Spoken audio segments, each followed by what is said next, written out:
What's up guys, and welcome back to the channel. And today we're getting into some unsettling Reddit horror stories. And oh boy, these stories are some of the best Reddit stories I have ever read. So you're gonna want to make sure to stick around. They're horrifying, they're creepy, and like the title says, they are unsettling. Make sure you like the video, subscribe to the channel, and comment down below and let me know if you'd like to see more videos like this in the future. And all right, this video will be long enough already. So without further ado, let's get into some unsettling Reddit horror stories. Not A by Dead. I'm not a liar, not a conspiracy theorist, not a man known to exaggerate. No one's listening.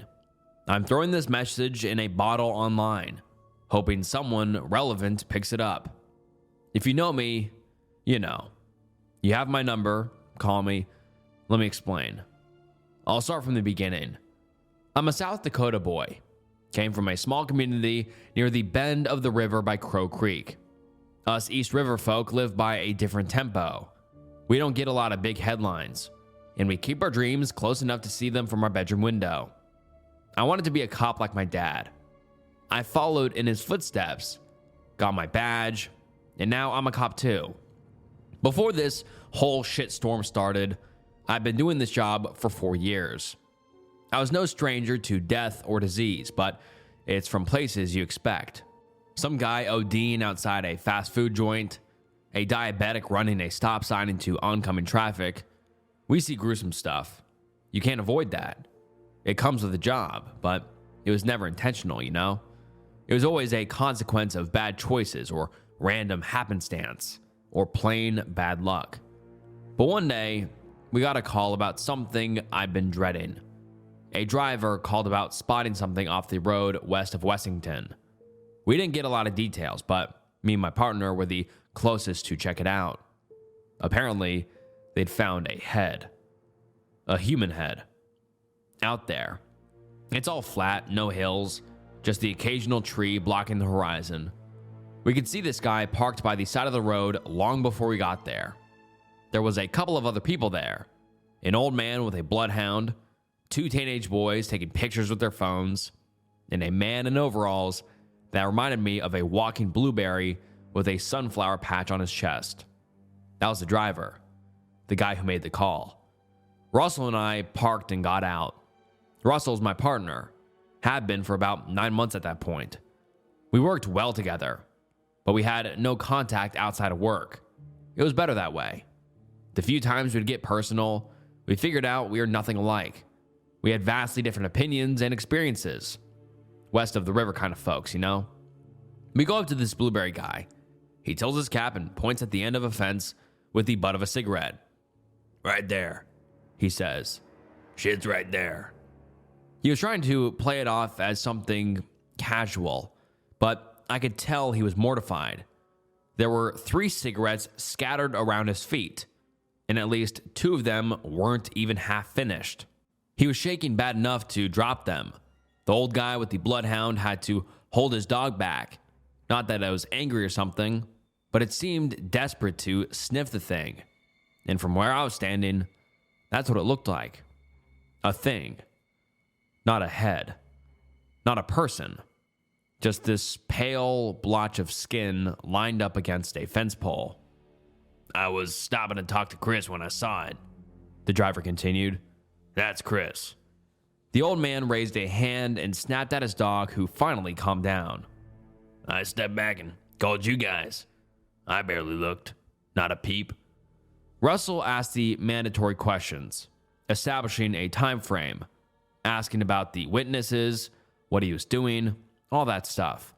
Meanwhile, I asked the teenagers to step back and explain to the old man that we had to keep the area clear. I was the first one to step up close and take a good look.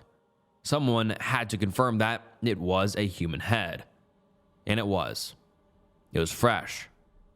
Young woman, maybe 20 to 25 years old. Mouth half open as if letting out a long sigh. Eyes closed. Without touching anything, I took some pictures. It's important to be able to show a crime scene the way you found it. You never know when the weather takes a turn. I made a couple observations. She didn't have any makeup on. and there was not a large pool of blood. The head was sort of propped up against the fence, making me think someone left it there intentionally. This was not an accident. No way. It dawned on me that I was witnessing that might be my first murder scene. Well, not a murder scene, a murder display, if anything. We called in the cavalry. As I mentioned, things like this don't happen where I grew up. Accidents, yes, but this was no accident. Couldn't be. We got a whole bunch of cars out there in less than an hour. We sectioned off a part of the farmlands to check for further body parts. We got the cadaver dogs, we called to prep for an autopsy, and we had crime scene investigators on site by late afternoon. I'd never seen that kind of mobilization. Now, I'm sure they wanted to bring in some expert from Sioux Falls, but time was a factor. We needed an early call on whether this death was the result of an accident, animal, or tool. Yes, it all pointed to a murder, but we couldn't know for sure. That wasn't our job. Before anything, we needed an initial statement. We had a coroner and a medical examiner ready. Problem was, these were local guys, and they weren't prepared. Not in the least. Me and Russell were sent along to get them up to speed as a sort of go-between. We were the first to get there, after all. We got the pictures and the initial statements. Also, we knew these people. That'd make things easier. Russell and I got there just before dinner time. The medical examiner had gotten there about 10 minutes ahead of us, but the coroner was already getting work done. The medical examiner was a lady named Corrine, early 40s, mother of 4, no-nonsense kind of woman with a bad but honest temper. The coroner's name was Daly. Man ought to have retired by then, but he was still going at it. Almost 7 years old, but as sharp as ever. When we stepped in, he was already turning the head over, making observations about the wound. "Daly," Russell said as we entered. "How you holding up?" "Just dandy," Daly said, making a note. "I'm more worried about our friend here." Corrine pushed us aside and made her way to the examiner's table. Russell got a pretty good shove and rolled his eyes at her. "Since you're still looking, I take you haven't come to a conclusion." Corrine sighed. "What's the verdict?" It's easier to explain what it's not at this point," Daly said. "The wounds are about halfway patterned, halfway something else, but it depends on the time they were inflicted." "So what's the TOD? We talking days or weeks?" "I haven't got the slightest clue." That made her pause. There were several inconsistencies that Daly noted. For example, several of the usual markers that we see in corpses just weren't there. There were no flies or maggots, and many common shows of decomposition had either not manifested at all or manifested in an order that didn't make sense. For example, the inner lining of the mouth showed signs of advanced decay around the soft tissue, but there were no signs of bacteria or strong active smells. Daly couldn't make any sense of it. Russell and I stood back and watched them work. We knew Daly had a habit of not answering his emails or checking his phone, so it was better to have some boots on the ground to keep tabs on their progress. We were all going to be on call for most of the night anyway, so we figured we'd settle in for the long haul. I took a dinner break while Russell stayed behind. He'd brought leftovers that he forgot to eat for lunch. I got an hour to clear my head and fill my stomach while they kept working. I checked in with the guys still out in the field. They hadn't found anything else. No witnesses, no footprints, no track marks, no wheels, not a thing. They were checking traffic cameras going in and out of the area, but the distances required and the amount of cars passing through made the potential numbers go up in the hundreds. I could tell it was a dead end.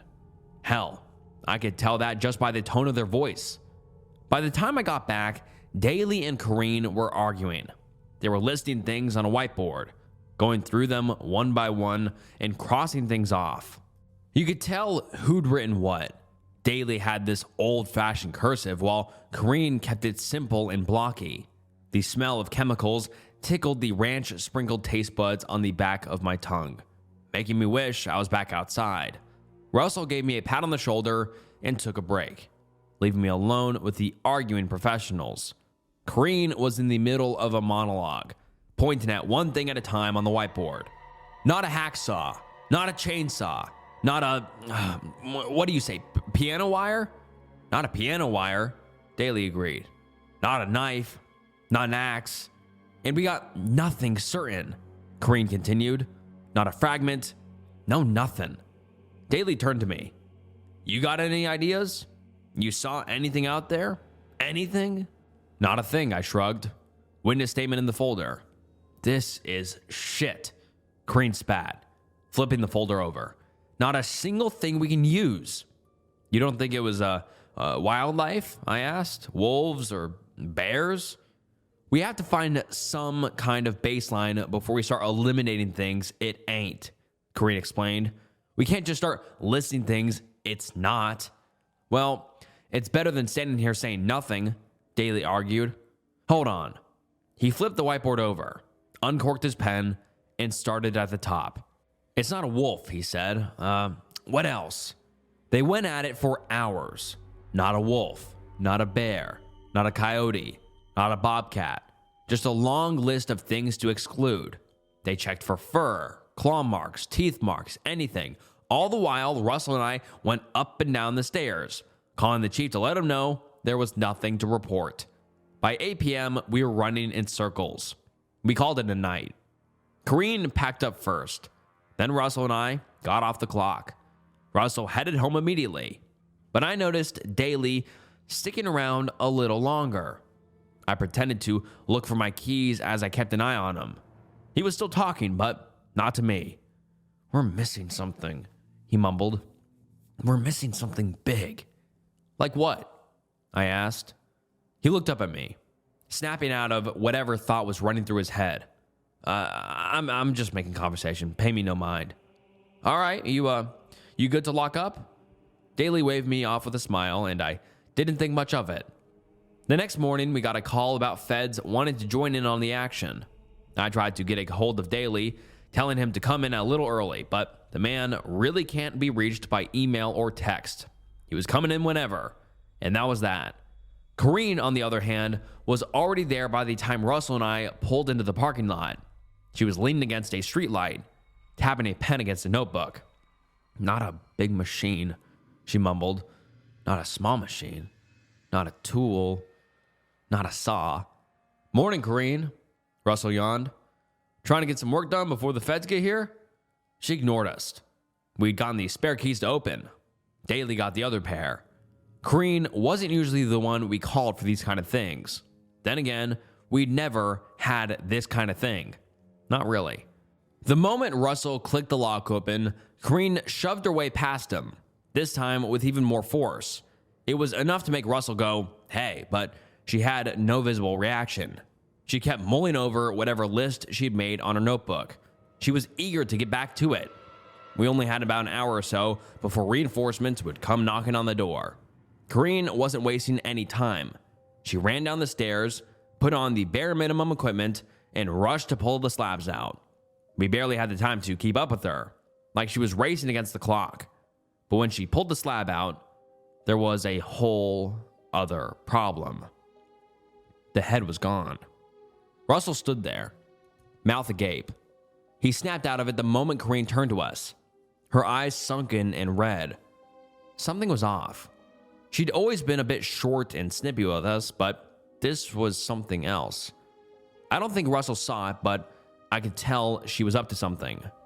She looked from him to me and then at the door.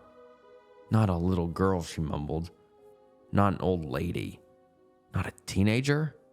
You all right there? Russell asked. You slept okay? I could tell she wasn't listening. There was something about the white of her eye that bugged me. A sort of micro twitch, like a nervous dog. When she suddenly burst into a sprint. I was ready. Russell wasn't. I stepped in front of her, and she ran straight into me. She knocked herself to the ground, landing face first on the hard floor. I could hear the air pass from her lungs in a huff. I got a pretty nasty landing flat on my back, but nothing was broken. A bad bruise, but I got lucky. Russell was on her back within seconds. putting her in handcuffs. Not a snake bite, Kareem mumbled. Not a hound, not a house cat, not a gunshot. What the hell, Russell gasped. What's wrong with you? Not a thing wrong, not a question answered, not a long way to go. Kareem, Russell yelled. You hear me? I was already calling for another squad car. Time was of the essence.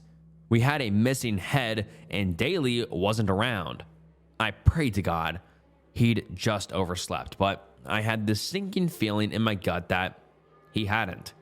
There was something about the way he'd lingered the other night that made me think he might have done something he shouldn't. Another car was sent to check on Daly, but he wasn't at his apartment. Another car went to check his office, but there was no one there either. We ended up combing through whatever contacts we thought might be useful. Russell and I had our coffees, making mental lists out loud. His ex-wife, I said. I know he got one of those. I don't think he made it to Florida overnight. His car's still in the driveway. So, not ex-wife, I said. Not an ex-wife, Russell agreed. Not a chance, I turned to look at him as he tapered off. He stared at the steering wheel, coffee hanging limp in his hand. His eyes glassed over, and I could see a bubble of spit pooling in the corner of his mouth. He wasn't blinking. Russell? He blinked, dropping his coffee straight into his lap. It wasn't that hot, but he was up and about within less than a second, cursing like a sailor. He kicked the cup down the street like it owed him money and got back in the car, wiping the seat in his pants with a blanket from the glove box. You okay? Not about to get sick, not now. You sure? You seem out of it. You really think Staley stole the damn head? Russell said, changing the subject. You think he'd do that? I mean, he could have. I mean, it's possible. What's the odds of him and them both disappearing without him being involved? Not a snowball's chance in hell. Exactly. Not a chance. I gave Russell another look. He was clearly thinking about something, but I couldn't put my finger on it. I tapped him on the shoulder and handed him my coffee. I think you need this more than I do. I'll take the wheel for a bit. We spent most of the early day driving around town, asking questions. We had a couple of vague leads, but it's like we were spinning tires, stuck in the mud.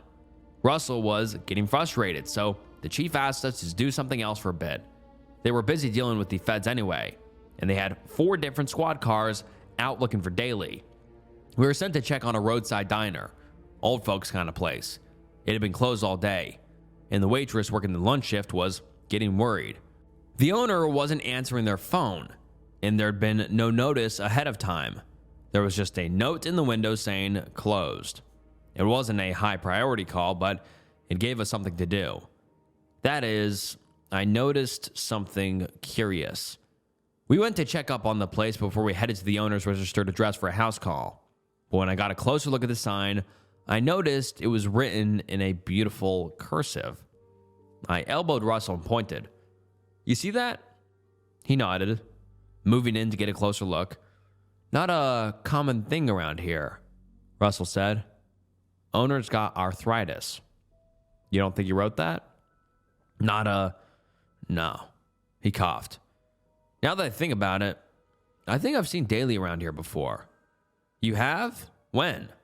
Not long. Russell trailed off, falling silently.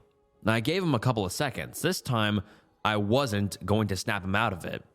I wanted to see what was going on.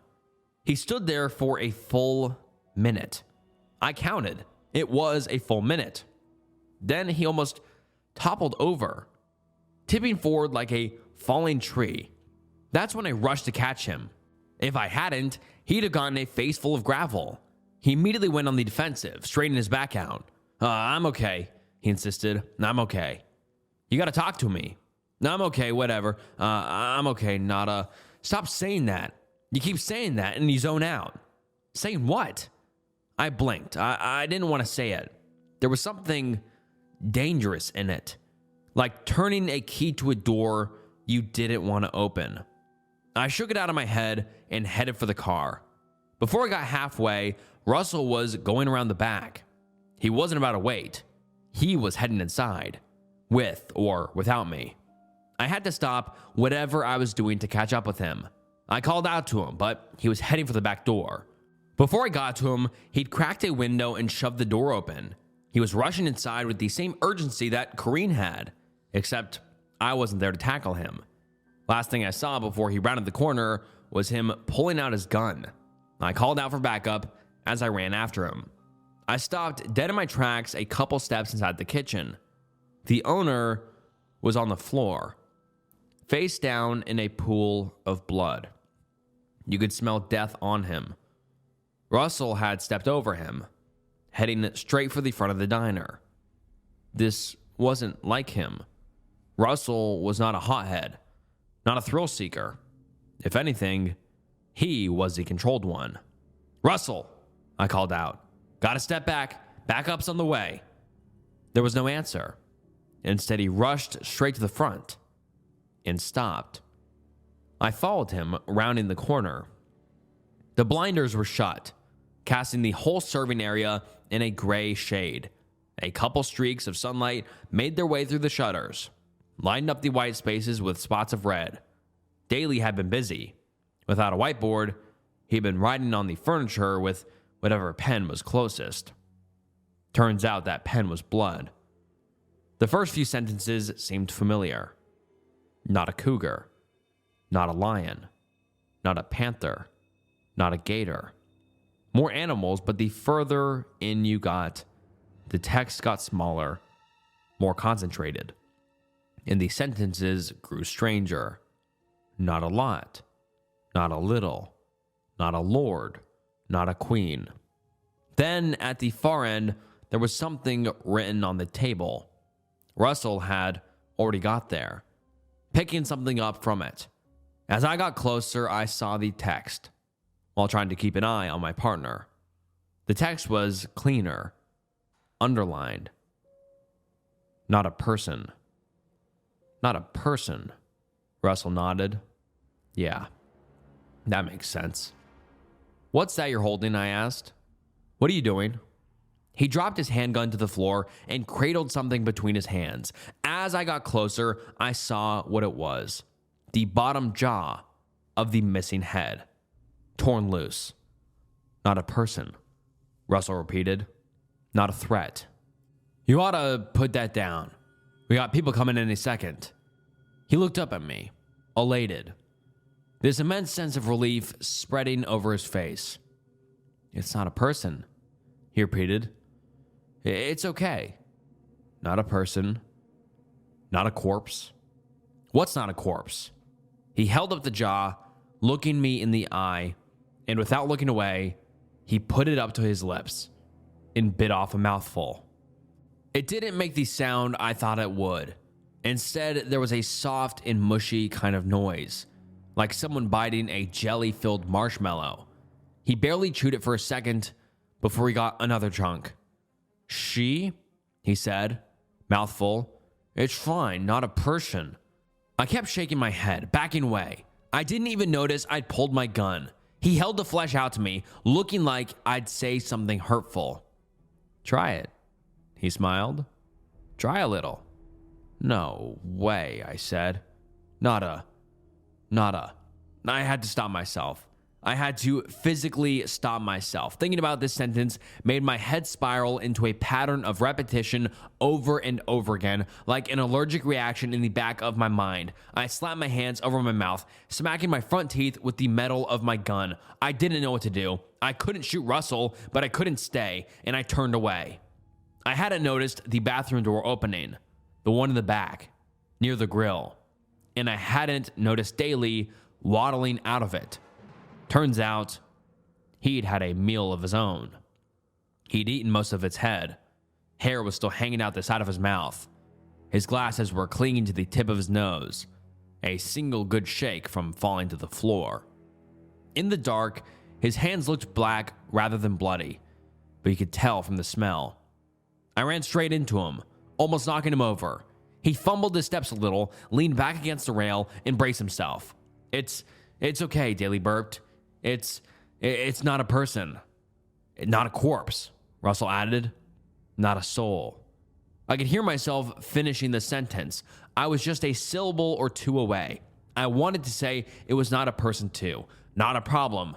Not a. Instead, I pushed past Daly. I rushed forward, leaping over the dead body, and threw myself out the back door. I got a good 10, 15 feet out past the door before I looked back. Daly and Russell were both standing by my door, looking at me. They weren't chasing me off or trying to talk me down. They just stood there, mumbling the same pattern, the same rhythm. They couldn't figure out what the hell this thing was, so they were just listing things it wasn't. Not of this, not of that. Then I heard something, a dragging sound, and I realized they weren't looking at me. They were looking at something behind me. Something cold and mucus covered wrapped around my eyes like wet seaweed. I screamed, but that only served to open my mouth. Something cold got pushed in past my tongue, tickling my tonsils, and I swallowed. I choked as something bitter and meaty swirled down my gullet. It felt like someone had thrown a sack of bricks off a tall bridge, landing hard in the bottom of my stomach. I fell forward, gasping for air and scraping my knees. I was dry heaving to get that thing out of me. My eyes were covered in grease, and all I see is this figure. It emerged from behind me, moving past me. I barely saw the shape of it, but it had something like a big arm coming out of its side. It looked like a big corn cob, but instead of kernels, there were pieces. There was the shape of a foot, a hand, long hair from a scalp as it moved past me. Daly and Russell silently joined in. Before they disappeared down the northern field, I heard something snap and tumble to the ground. I got to my feet stumbling. I made it to the bathroom. I shoved fingers down my throat, but no matter what I did, nothing came of it. Something was stuck in the pit of my stomach, and by the time backup arrived, I was sobbing on my knees, bent over a bloody toilet seat. I was screaming into the porcelain, begging for whatever was inside of me to leave, but it didn't. They had to drag me out by my arms. It didn't get any of it out. Not a piece. Not a little piece. Not a single little piece. They didn't find Daly or Russell. I ended up with a 2-night stay at the hospital. Apparently, something similar happened to Corrine. She'd had a breakdown, and they were still trying to figure out the problem. Some signs pointed to a fungal infection, but they couldn't find the cause. The doctor determined that it was not a virus, not a bacterial infection, not a misfolded prion. They had to put her on an IV, and they couldn't get her to shut her mouth long enough to eat. They were still trying to figure me out when I got sent home. They said I wasn't as far gone. Paid leave. 3 weeks. 3 weeks turned to 6 as the test results came back inconclusive over and over again. At one point, they thought I had some kind of contagion, but they couldn't say for sure. Someone mentioned narcotics, but it just turned into a long list of negative tests. I switched doctors 3 times as they kept tripping over their own diagnoses. One of them ended up taking their own sick leave after a while. I've been trying to figure out a way to get rid of this. I sit up at night, staring at the wall, drawing on my cheap wallpaper with a black pen. I want to help them. I want to figure this out. I write what I know to be true, over and over. It's not a threat, not a person, not a human, not a corpse. I had to give myself a reason to write again. I've been trying to resist it for so long. It's like whistling a song that you know you can't stop humming. If you start, it'll be on your mind all day. But I'll just do it. I'll do it until I get it out of my system. I don't care if it takes days, or weeks, or months. I'll figure it out. I'll get it out. And once it's gone, I'll be back here to figure this out. Not a day, not a week, not a month, not a year, not a threat, not a person, not a killer, not a beast, not a thing, not a. My father spent 30 years running from a small town church. I just found out why. Written by Something Goes Here, too. My father was a hard-working man. He worked 10 or 12 hours a day, 6 days a week. We barely talked. Some days I'd find him passed out on the living room couch or at the kitchen table with a beer. Eyes on the newspaper, but not really seeing it. His eyes would be sad and distant, face flushed. A couple beers in, he'd get like this. He wasn't drunk, just tipsy. I wasn't neglected, not by any means, but I was never front and center in his mind. Or at least, that's what it felt like. That's just the kind of dad he was. But then he died. We buried him the summer I turned 16. He fell asleep at the wheel and went into a ditch on his drive home from work. Mom was, of course, devastated. He had a whole storage unit of bits and pieces of his life, a storage unit that we couldn't afford anymore. Mom drove me out there one afternoon, a few weeks after the funeral. The stuff she wanted to save went into the trunk, boxes and boxes of stuff. We went through everything. The air was thick with dust mites. He painted in college. My father, who would sit with a 1,000-yard stare at the dinner table after a brutal day at work, had been a pretty good artist back then. There were a couple of landscapes, a few portraits of people I didn't recognize, but that my mom said were distant relatives, and half a dozen paintings of the same building. A little black church. It was squat, square, and plain. An unassuming building.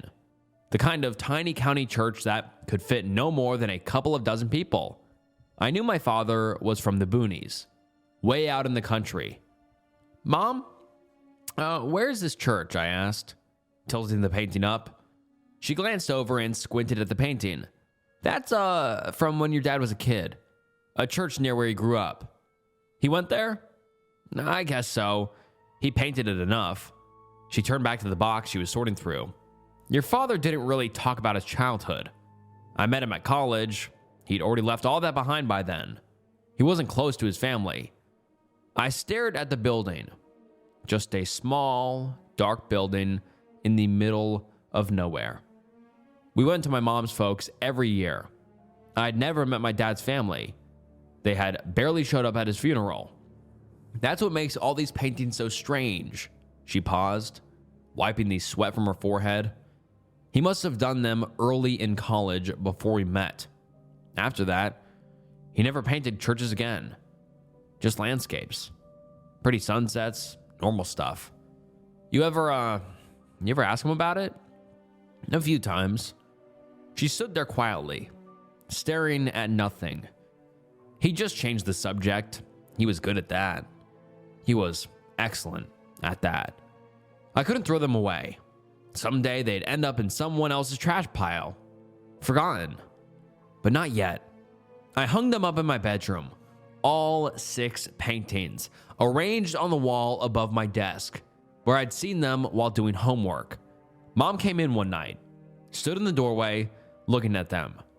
She didn't say anything for a long time. You really want those up? She finally asked. Yeah. She nodded and left. We didn't talk about them again. 2 years passed. The paintings stayed on my wall.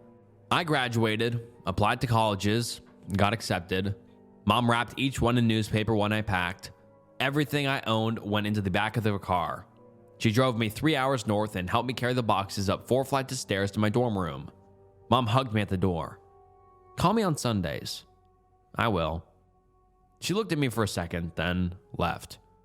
I unpacked the paintings last, hung them on the wall above my desk in 2 rows of 3. I called my mom most Sundays. How's school? She asked one Sunday in my junior year. Good. I'm graduating in May. Your father would be proud. She always said that. I never knew if it was true. Hey, something weird happened last week, she said. Some of your dad's family showed up at the house. What? Who? I don't know. A man and a woman. They said they were his cousins. Wanted to go through his things. See if there was anything they could have after all these years.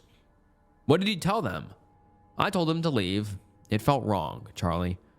They weren't at his funeral. They never called, never sent a card. Now they want his stuff? I stared at the paintings on my wall. Did they say what they were looking for? No, just that they wanted something to remember him by. She paused. They asked about you too. Where you were going to school, what you were studying. I didn't like it. You didn't tell them anything, right? Of course not. I'm not stupid, she sighed. It just, bothered me. Why now? What changed? I didn't have any answer for her. I packed up my dorm room in May. Everything fit in the back of a borrowed pickup truck. The paintings came down last. I wrapped each one in newspaper, careful with the frames. I was carrying the last one down the stairs when my phone rang. I shifted the painting to one hand and dug my phone out with the other. My foot caught the edge of a step. The painting hit the landing before I did. The frame splintered. Shit. I crouched down and picked through the pieces. The canvas was fine, just some scratches. I pulled it free from the broken frame and something fell out. A small piece of paper, yellowed and folded. It had been tucked behind the canvas, invisible until now. I unfolded it. My father's handwriting. And the note reads as follows. Honey, my death likely brought this letter to your hands. I should have burned these paintings years ago. My hands shook every time I reached for the lighter. These canvases are proof of my past. I kept them to remind myself why I had to leave that place. I ran from the church because the alternative was losing my soul. Their beliefs and their actions were rot. I refused to raise a family in that shadow. I refused to let their influence touch our lives. If they ever come looking for you, you must run. Do not seek answers. Do not try to understand the nature of their hunger. Just go. Your safety and Charlie's life are the only things that matter now. My phone was still on the ground where I dropped it. I picked it up and called my mom back. Mom, I said, tell me about Dad's family again. The ones who came to the house? What? Why? Just tell me. They were strange. The women did most of the talking. She had this accent, a really thick southern one. She kept smiling, but it didn't reach her eyes.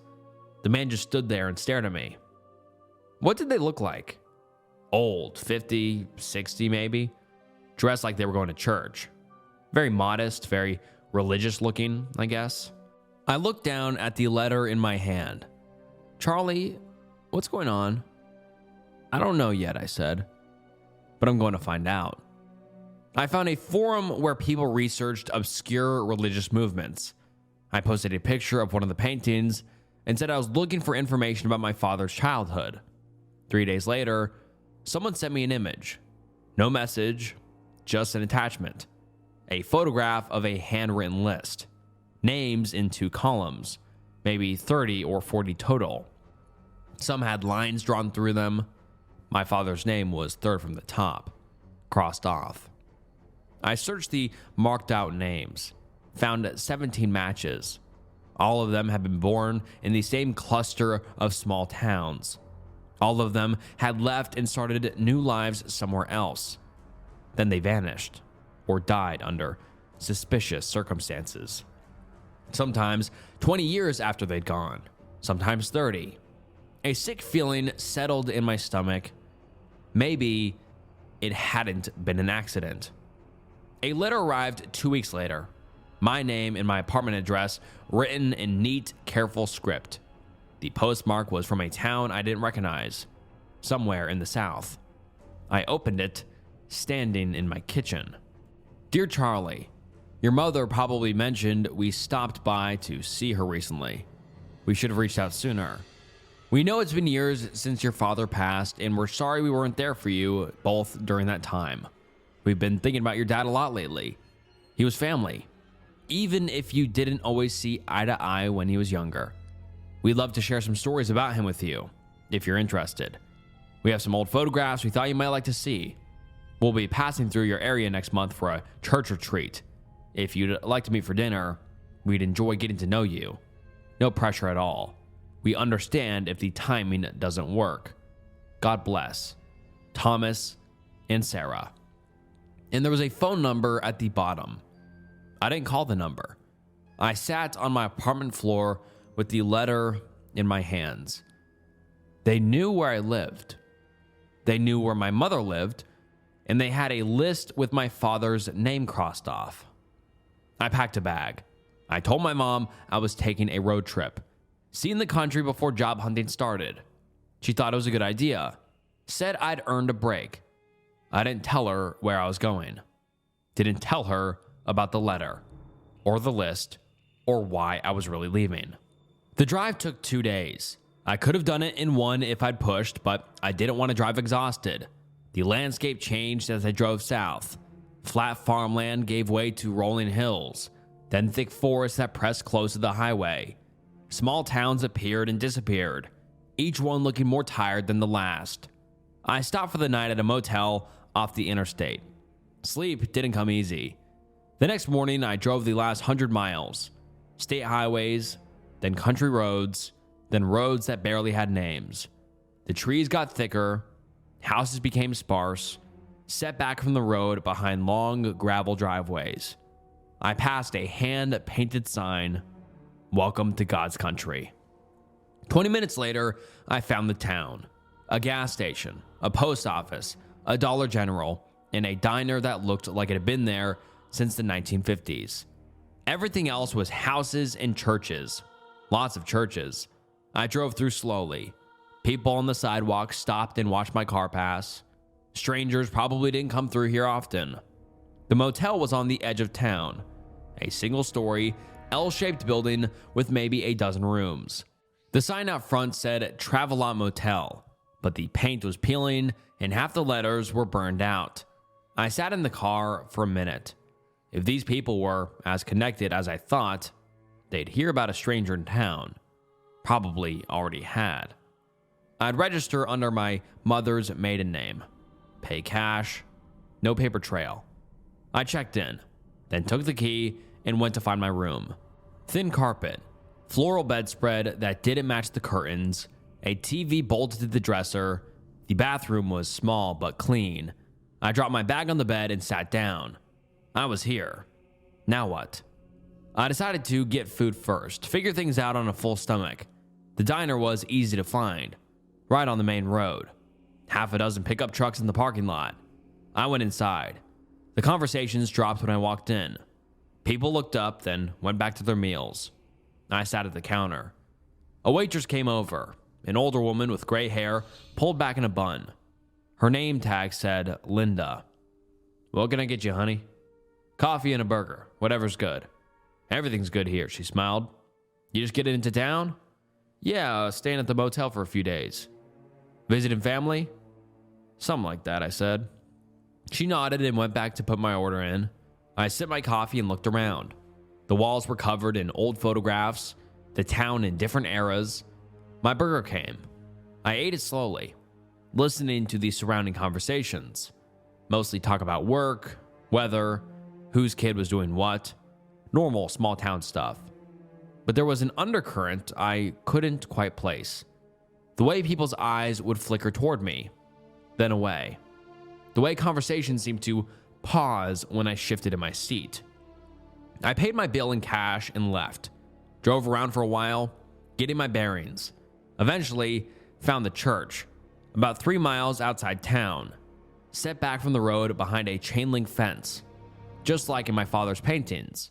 Small, square, black painted wood. A gravel parking lot with weeds growing through the cracks. A hand-painted sign read Church of the Narrow Gate. Service on 10 and 6. I didn't stop. Just drove past. Slow enough to take it all in, and I headed back to the motel. I woke up before the alarm, showered in the tiny bathroom, and put on the closest thing I had to church clothes. Dark jeans, button-down shirt. I looked at myself in the mirror. I looked like my father. Same jaw, same eyes, same way of standing with my shoulders slightly hunched. If anyone there remembered him, they'd recognize me. If someone did recognize my face, I could claim distant relation. say I was looking into family history, give myself room to back out if things felt wrong. It wasn't much of a plan, but it was something. I drove to the church at 9:30. Service started at 10. The parking lot had maybe a dozen cars in it, all older models, all clean despite the dirt roads. I parked at the edge and sat there for a minute, hands on the wheel. This was stupid. I should turn around, drive home, forget about all of it. The front door was propped open. I could hear singing inside, voices raised in a hymn I didn't recognize. I walked up the 3 concrete steps and went in. The interior was plain. Wooden pews, maybe 15 rows, a simple pulpit at the front. No stained glass, no decorations except for a large wooden cross on the wall behind the pulpit. Maybe 20 people scattered through the pews, families mostly, a few older couples. Everyone dressed modestly. I was underdressed. A few heads turned as I walked in. An older man near the back gestured to the empty space beside him. I nodded and sat down. The singing continued. I didn't know the words, so I just stood there while everyone around me sang. The hymn ended and everyone took a seat. A man at the front, middle-aged with thinning hair and a kind face, stepped up to the pulpit. Let us pray. Everyone bowed their heads. I did the same. The prayer was long. Standard stuff about grace and mercy and walking in the light. Nothing that raised any red flags.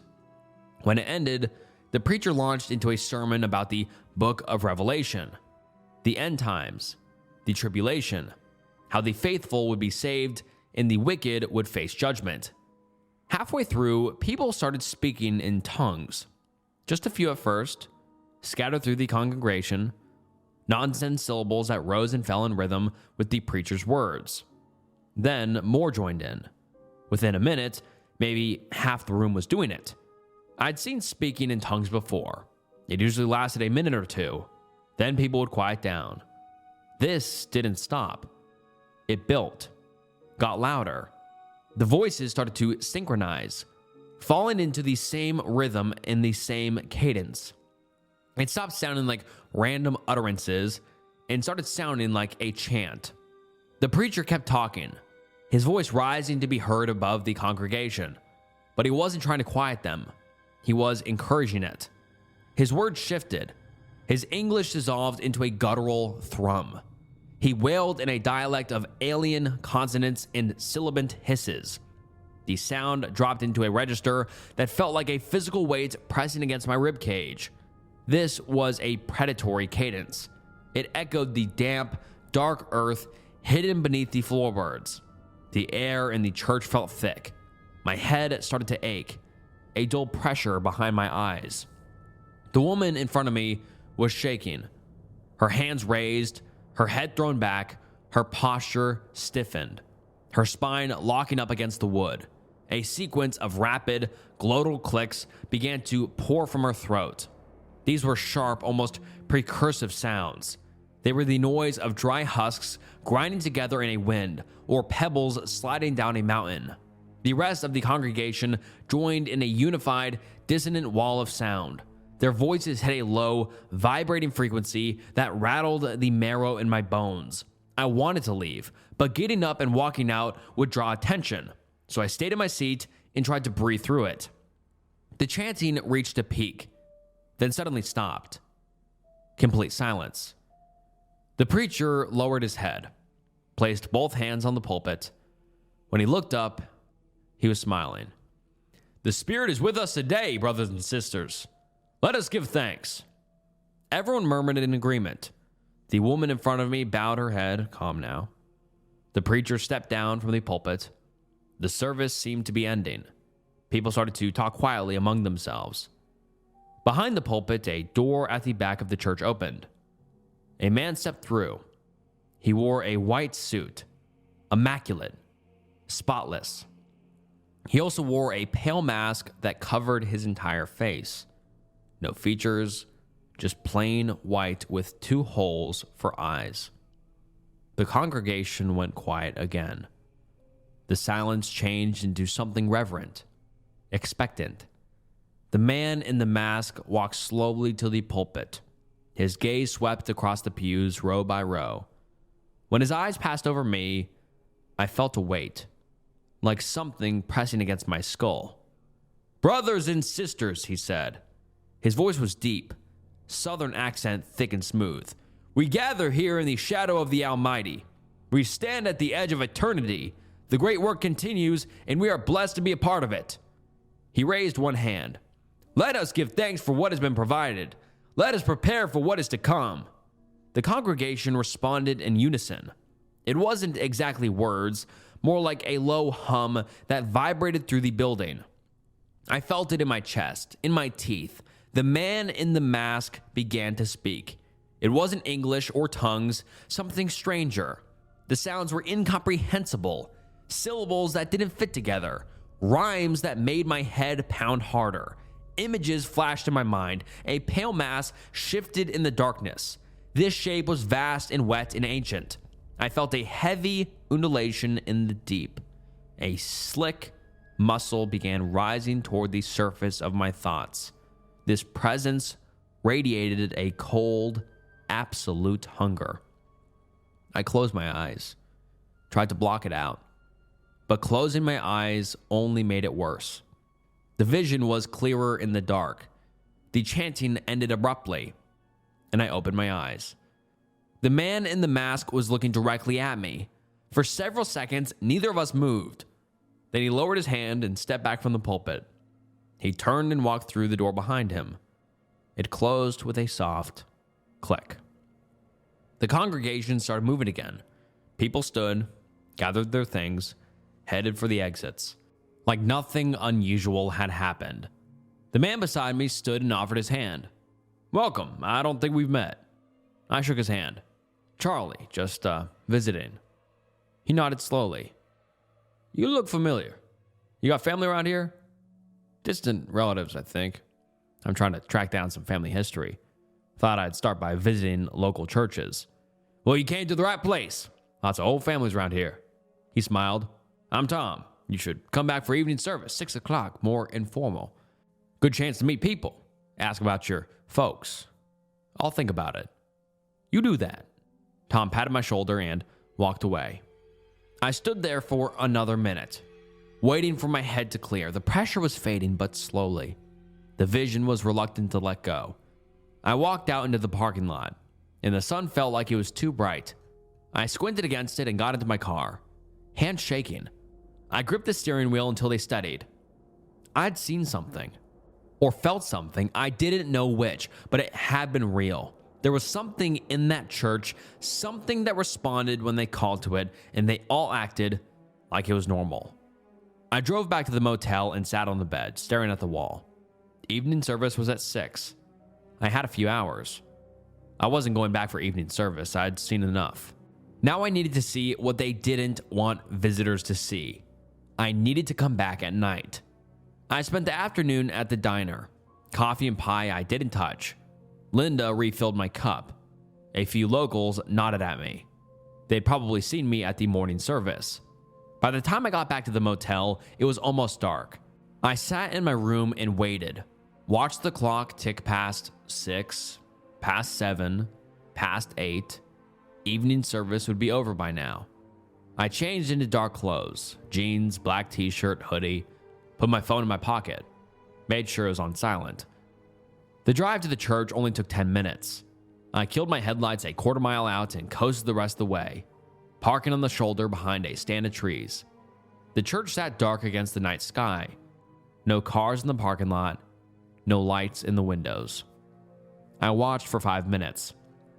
Nothing moved. I circled around the building. The back had a small window, the kind that tilted out for ventilation. It was latched, but the latch looked old. I found a rock in the gravel and used it to tap at the frame until the wood splintered enough for me to work the latch free. The window swung open. I pulled myself up and through, landing hard on the floor inside. I was in a storage room. Shelves lined the walls, stacked with hymnals and boxes of candles. A door on the far side led into the main sanctuary. I pulled out my phone and turned on the flashlight. The sanctuary looked different at night. The cross on the wall behind the pulpit seemed larger somehow. I walked down the center aisle. The door behind the pulpit, that's where the man in the mask had come from. I walked up the steps to the platform and tried the handle. Unlocked. Behind it, a dim hallway. My phone's flashlight seemed muted, as though the darkness was pressing back against it. I could see another door at the far end, but nothing else. The hallway smelled like damp earth. The door at the end was unlocked as well, and opened to a stairwell. Concrete steps leading down into the darkness. The smell was stronger there.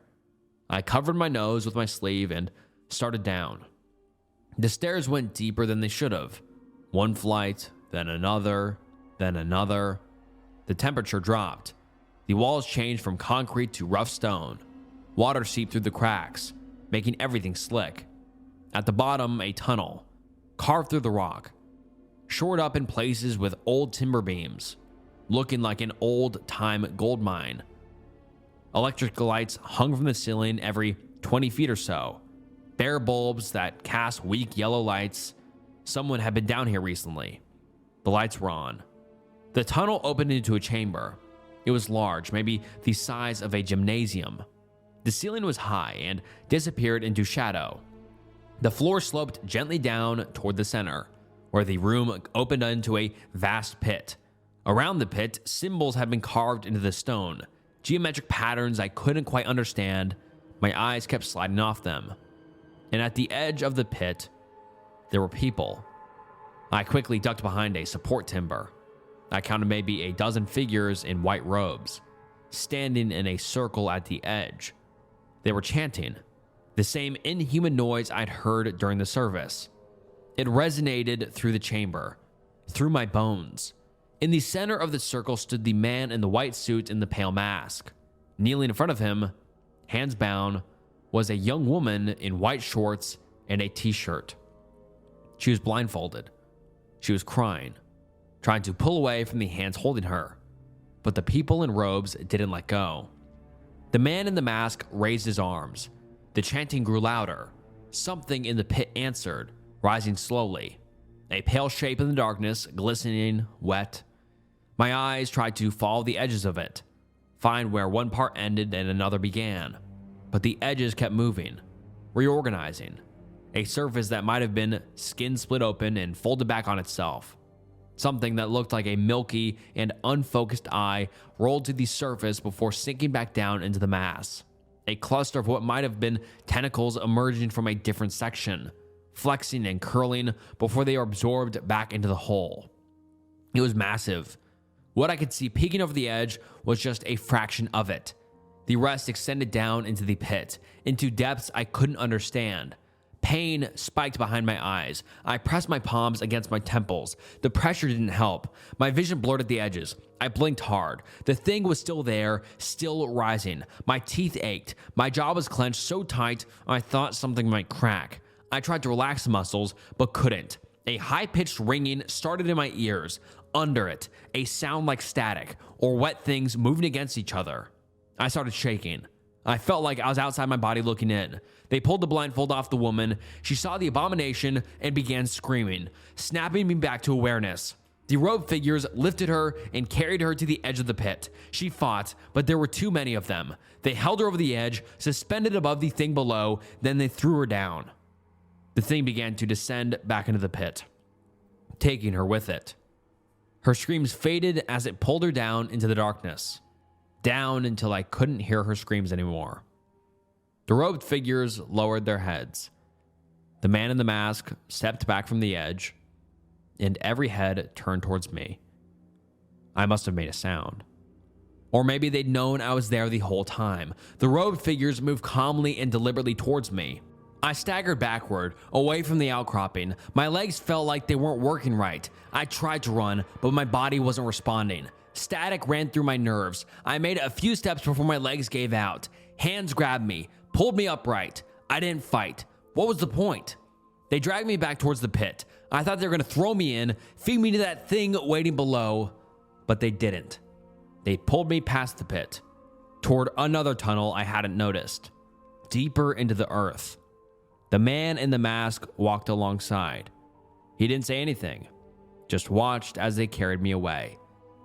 The last thing I remember before the darkness took me was a white rag, reeking faintly of something chemical, covering my mouth. Then nothing. Whatever they had used to drug me was wearing off, but my mind still felt thick. My awareness slowly floated up out of the pit of black velvet it had been stewing in. I was hanging by my arms from overhead. I looked up. Thick chains bound my wrists and dug into my skin. A gag filled my mouth that tasted faintly of rubber. I tried to swallow but couldn't. A single naked light bulb hung above me, casting deep shadows around the rest of the room. I had completely fucked up. I knew what rooms like this were used for. I knew what was coming. The metal door creaked open, and the male with the pale mask and the crisp white suit from the ceremony walked in. He cocked his head to the side and smiled a joyless smile. "I'm gonna break you, boy, and there's nothing you can do about it." It almost sounded ridiculous in his deep southern accent, like I was being threatened by Colonel Sanders, but there was absolutely nothing funny about the quiet malice in his voice. He circled around me, dragging something long and thin that I couldn't quite make out across the bare floor. The anticipation made my guts feel cold and twisted. I heard the first strike whip through the air before it landed, across my shoulders, a line of burning pain. I jerked and twisted against the chains as my bag exploded into fire. A cane, a bamboo cane. Shit.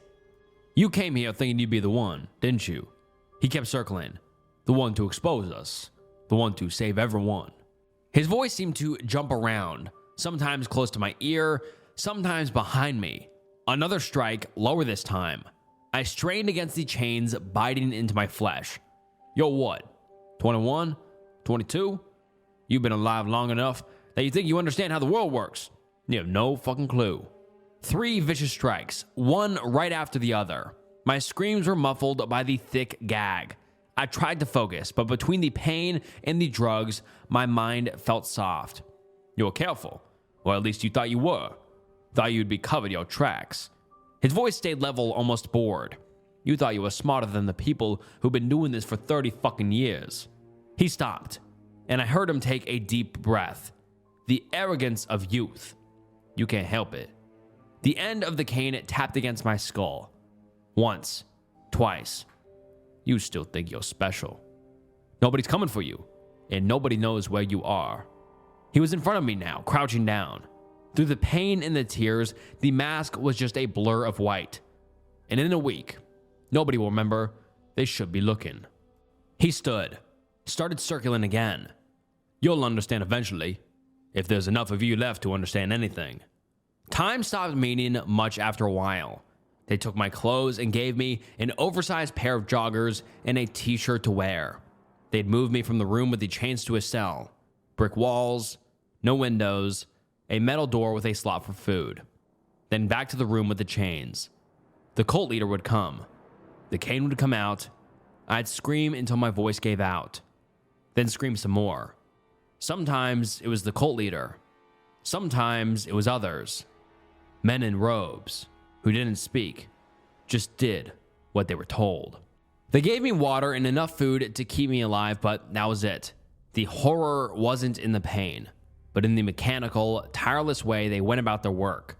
They moved with the efficiency of a machine designed to harvest rather than to punish.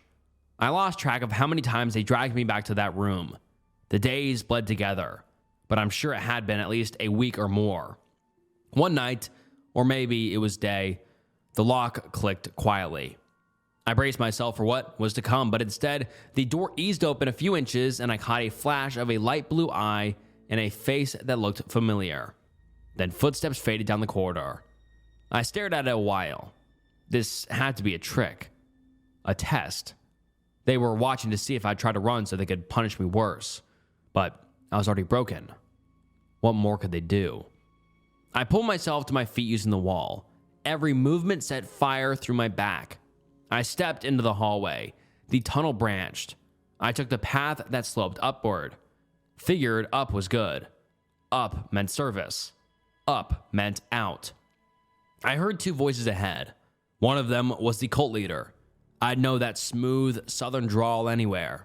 The other voice was unfamiliar, pleading. I followed the sound. The tunnel opened into the chamber with the pit, the same place I'd watched them feed the woman to that thing. Only 2 people this time. Just the man in the white suit standing by the edge of the pit, and another man on his knees in front of him. The kneeling man was older, maybe 50, with my father's eyes, my father's face. I knew it without being told. This was the person who'd sent me the list. This was family. The cult leader had a gun. He was talking, his voice calm and measured, explaining something to the man on the ground. I couldn't make out the words. Then he raised the gun and fired. The sound echoed through the chamber. My distant relative fell forward, clutching his chest. I ran at him, my legs barely working. I stumbled once, caught myself, kept going. The cult leader heard me at the last second and started to turn. I tackled him with all the strength I could manage. My shoulder drove into his ribs and he went over the edge. For a split second, I thought I was going down with him. My momentum carried me forward, my feet skittling on the damp cavern floor. Then I caught my balance before I went off too. He fell, the pale mask coming loose and drifting away from his face. Just an old man. White hair, deep wrinkles, eyes wide with terror. His white suit bright against the darkness below. He didn't scream, or if he did, I couldn't hear it over the sound of the cyclopean shifting of weight within the gloom. A rhythmic, wet grinding of cartilage and bone rising to meet him. I staggered over to the man laying on the ground. He looked so much like my father, it hurt. He was still breathing, shallow and wet-sounding breaths. Blood spread across his shirt. Go, he whispered.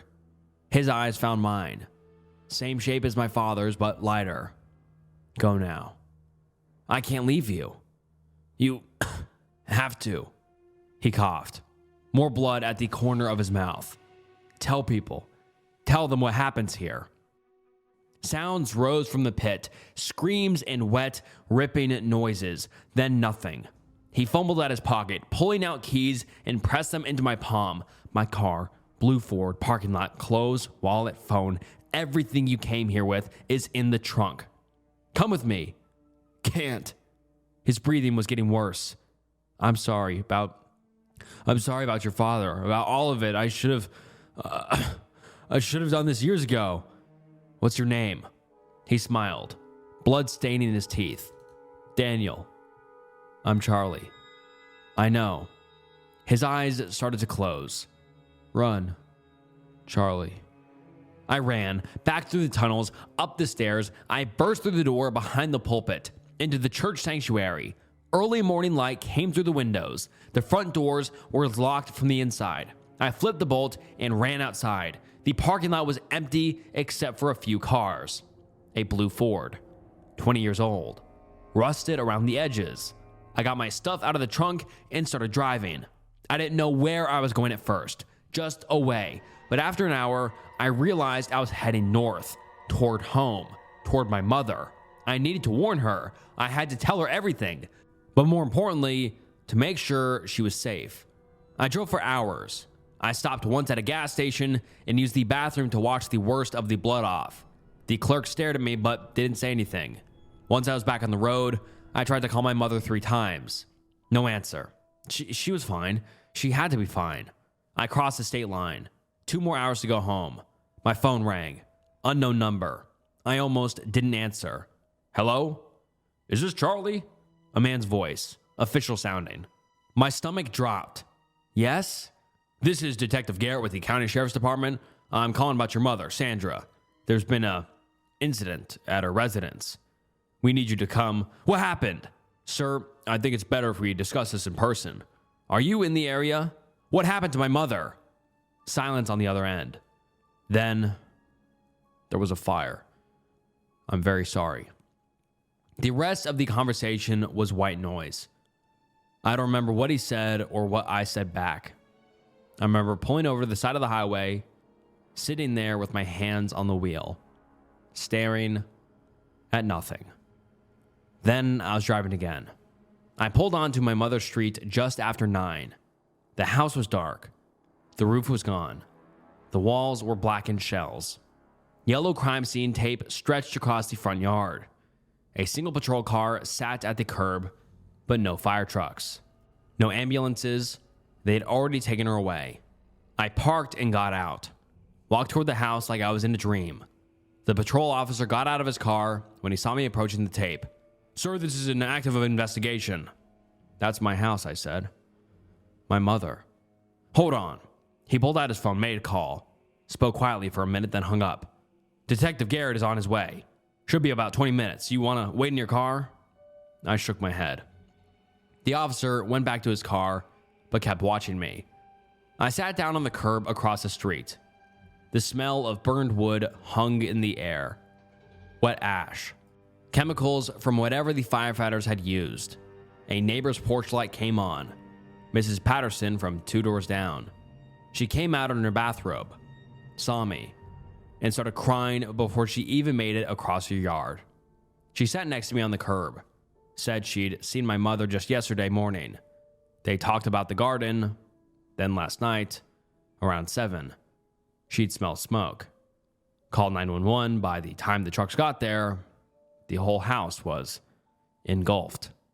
Detective Garrett arrived 15 minutes later, got out of an unmarked sedan, walked over to where I was sitting. Structure fire, arson investigator, my mother's body. "I'm so sorry for your loss." I asked when it happened. He checked his notes. Yesterday evening. They had already won. Before I even pushed their leader into the pit, they'd already taken what mattered. I sat there and stared at the ruins of the house where I'd grown up. Nothing was left. The detective asked if I knew of anyone who would want to hurt my mother. Any threats, any unusual contact in recent weeks. What could I say? That a cult in the middle of nowhere fed people to a monster underground, and they killed my mother to tie up loose ends? He'd think I was crazy, or in shock, or both. So I said no. Said I couldn't think of anyone. Said my mother was a good person who didn't have enemies. He gave me his card, told me to call if I remembered anything, and said they'd be in touch. I sat on the curb until the police left too, until it was just me in the burned house. My father had run from that church to protect his family. He'd spent 30 years keeping his distance, never looking back, never mentioning it. I'd undone all of it in a few weeks because I found a letter and thought I deserved answers. And my mother had paid the price. I regret participating in a déjà vu study written by Kostius Ongi. And I'm sorry if I mispronounced that, but let's get into it. I don't really want to get into why, but I lost my job and needed some quick cash. I've done various research studies and medical trials for cash before, so I thought it would be an easy way to get something to help hold me off until I could find another gig. I came across an ad for a medical study that paid surprisingly well, so I signed up without thinking too much of it. The building was huge, and I got turned around. The long, identical, white hallways all meshed together as one in my head as I tried to find room 312. I arrived late, but the staff was kind and understanding.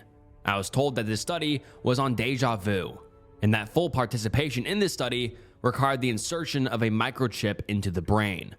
Look, I really didn't want a chip implanted in my head, but this study paid really well, and I needed the money.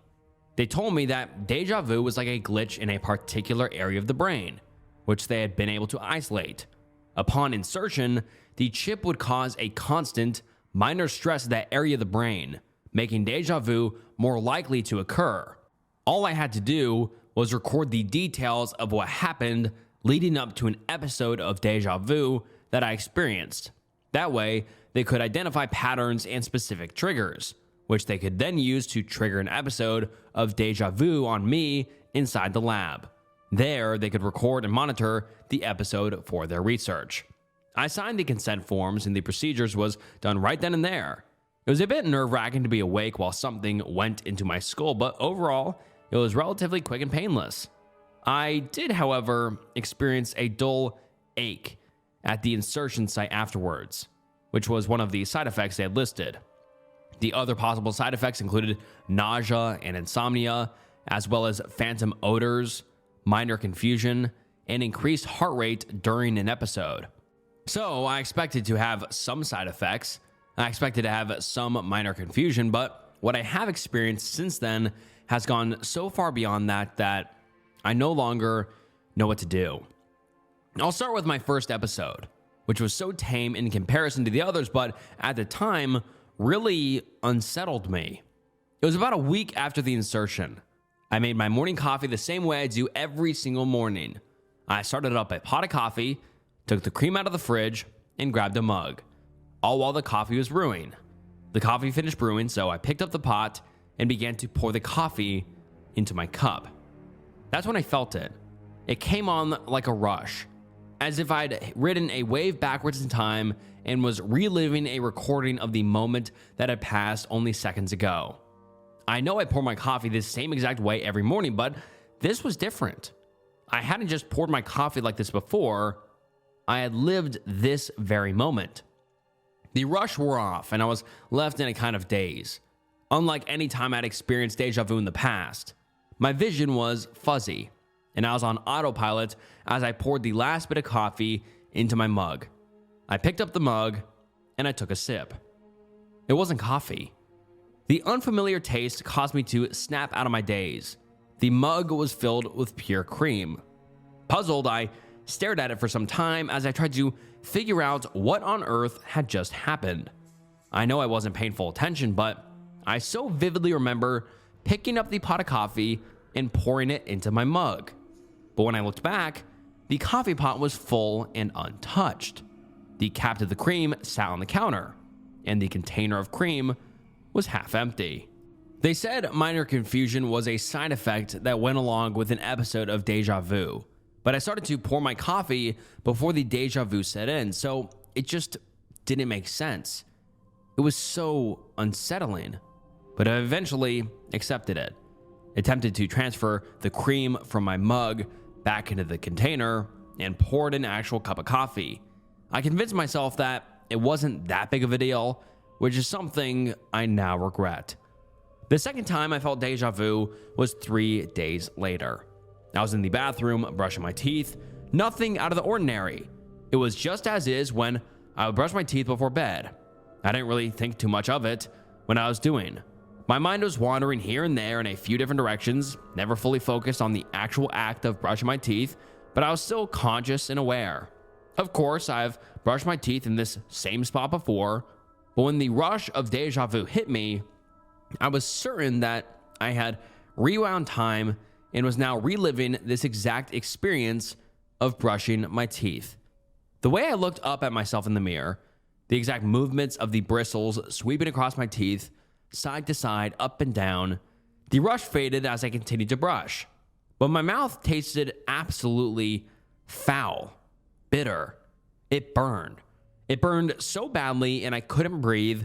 I stood over my kitchen sink, my heart beating violently as I desperately gasped for air, simultaneously spitting out a gritty white foamy substance out of my mouth. I spat and spat, but it was still there. I released the death grip I hadn't even realized I had on my own toothbrush and frantically reached for the faucet. I yanked the water on and shoved my head underneath, the water splashing both inside my mouth and all over my face. A powdery substance remained stuck to the insides of my molars, and I swished the water around aggressively in my mouth in an attempt to get rid of it fully. After several minutes of rinsing and swishing, I turned off the faucet and paused. Everything was quiet, aside from the occasional ping of the water dripping off of my face and into the metal sink. My mouth burned, and the foul taste lingered. But I was okay. My panic was subsiding, and I knew I was okay.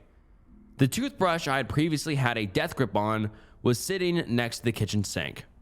It wasn't the toothbrush I'd used to brush my teeth with regularly, but I recognized it.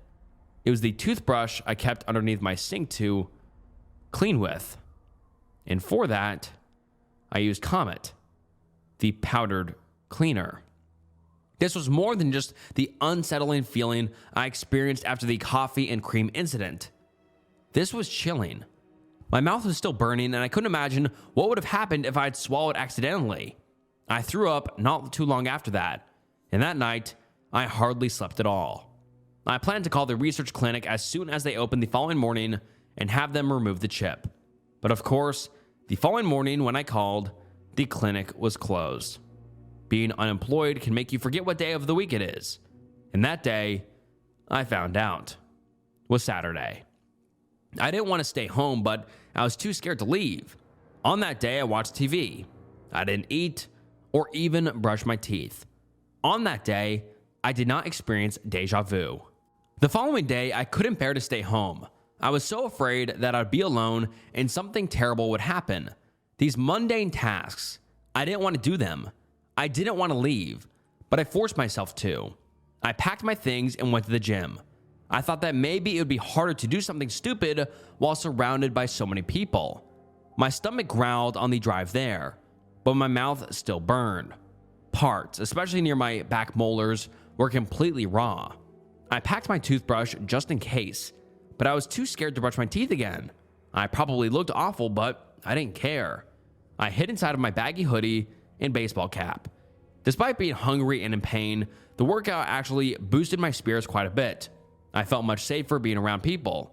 And despite feeling terrified that the déjà vu would hit me again, for some reason, I felt that I would rather it hit here.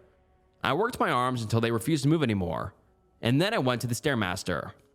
I don't know how long I had been climbing the Stairmaster for before the rush hit me, but somehow it hit even stronger than it had the previous times. I felt with all my power that I had stepped on this machine in this exact way, precisely at this exact same time. I had rewound my own timeline and was watching it play out. My vision blurred completely, but I continued to climb. I climbed up and up and up. The rush wore off and I was left in a similar weird daze, but still, I kept climbing. Up and up and up. Only now the sound of my feet hitting the stairs sounded different. With every step I took, a metallic clang rang out. It was slippery. It was raining. I slipped and lost my balance. I was jolted out of my daze and instinctively grabbed at the metal post which connected the platform I was on to the handrail. My hands gripped the wet, slippery metal post with what little strength I had left, while my legs dangled in the air about 100 feet up. I was hanging off the side of a fire escape, in the rain, trying desperately not to fall to my death. My fingers turned white as they gripped around the post, but they were sliding off. I was going to fall. I had the most intense boost of adrenaline I've ever had in my life, and somehow managed to pull myself up. My fingers slipped off the pole just as I had pulled myself up. Then I scrambled forwards frantically and clung onto the side of the building. I sat crouched in that position for quite some time. I don't know how long. I never calmed down. But I eventually gained enough courage to begin the climb down. This building looked old and possibly abandoned, and I had no idea how I had gotten there. It sat on the stairs, slowly and carefully lowering myself down one step at a time. I cried when my feet hit the pavement and I saw my car parked on the street. I didn't know where I was, but it felt unsafe. There were several abandoned-looking warehouse buildings. Bits of trash were being carried up by the wind and then beaten down by the rain, which was now coming down much more heavily than before. My phone was sitting on the passenger seat, although I didn't know how it got there. Never in my right mind would I leave it there, especially in an area like this. But I picked it up, typed in directions, and drove straight home, shaking and crying the entire time. I don't know how, but I managed to sleep. I woke up early the next morning and stared at my phone until the second it hit 8, which was the time the research clinic opened. My desperation poured through into my voice as I begged the receptionist to let me come in today and get the chip removed. I explained that I was having very severe side effects and needed it removed immediately. She was hesitant, but scheduled me for a 3 p.m. appointment. I drove there straight after the phone call and waited in my car for hours. I wasn't going to take any chances. I went in at 2:30. I was sick of waiting.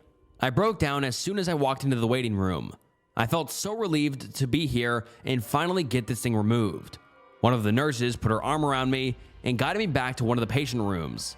She took my vitals and waited with me until the main clinician arrived. I remember feeling so grateful that she waited with me. I didn't want to be alone.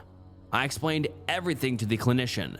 He had the audacity to try to convince me to keep the chip in, but I wasn't going to budge. Not after what happened. He explained that confusion was a common side effect, but I told him I didn't care. I told him his research wasn't as important as my life, and he reluctantly agreed to remove the chip. They prepared everything for the procedure, and I was placed in the exact same chair I sat in before. When they made the insertion just last week, I sat there in that chair as the clinician spoke to me. He guided me through what he was doing. He told me he was going to make the incision, then said he was going to insert the metal rod used to remove the microchip. I sat as still as I could as the rod was slowly inserted into my head.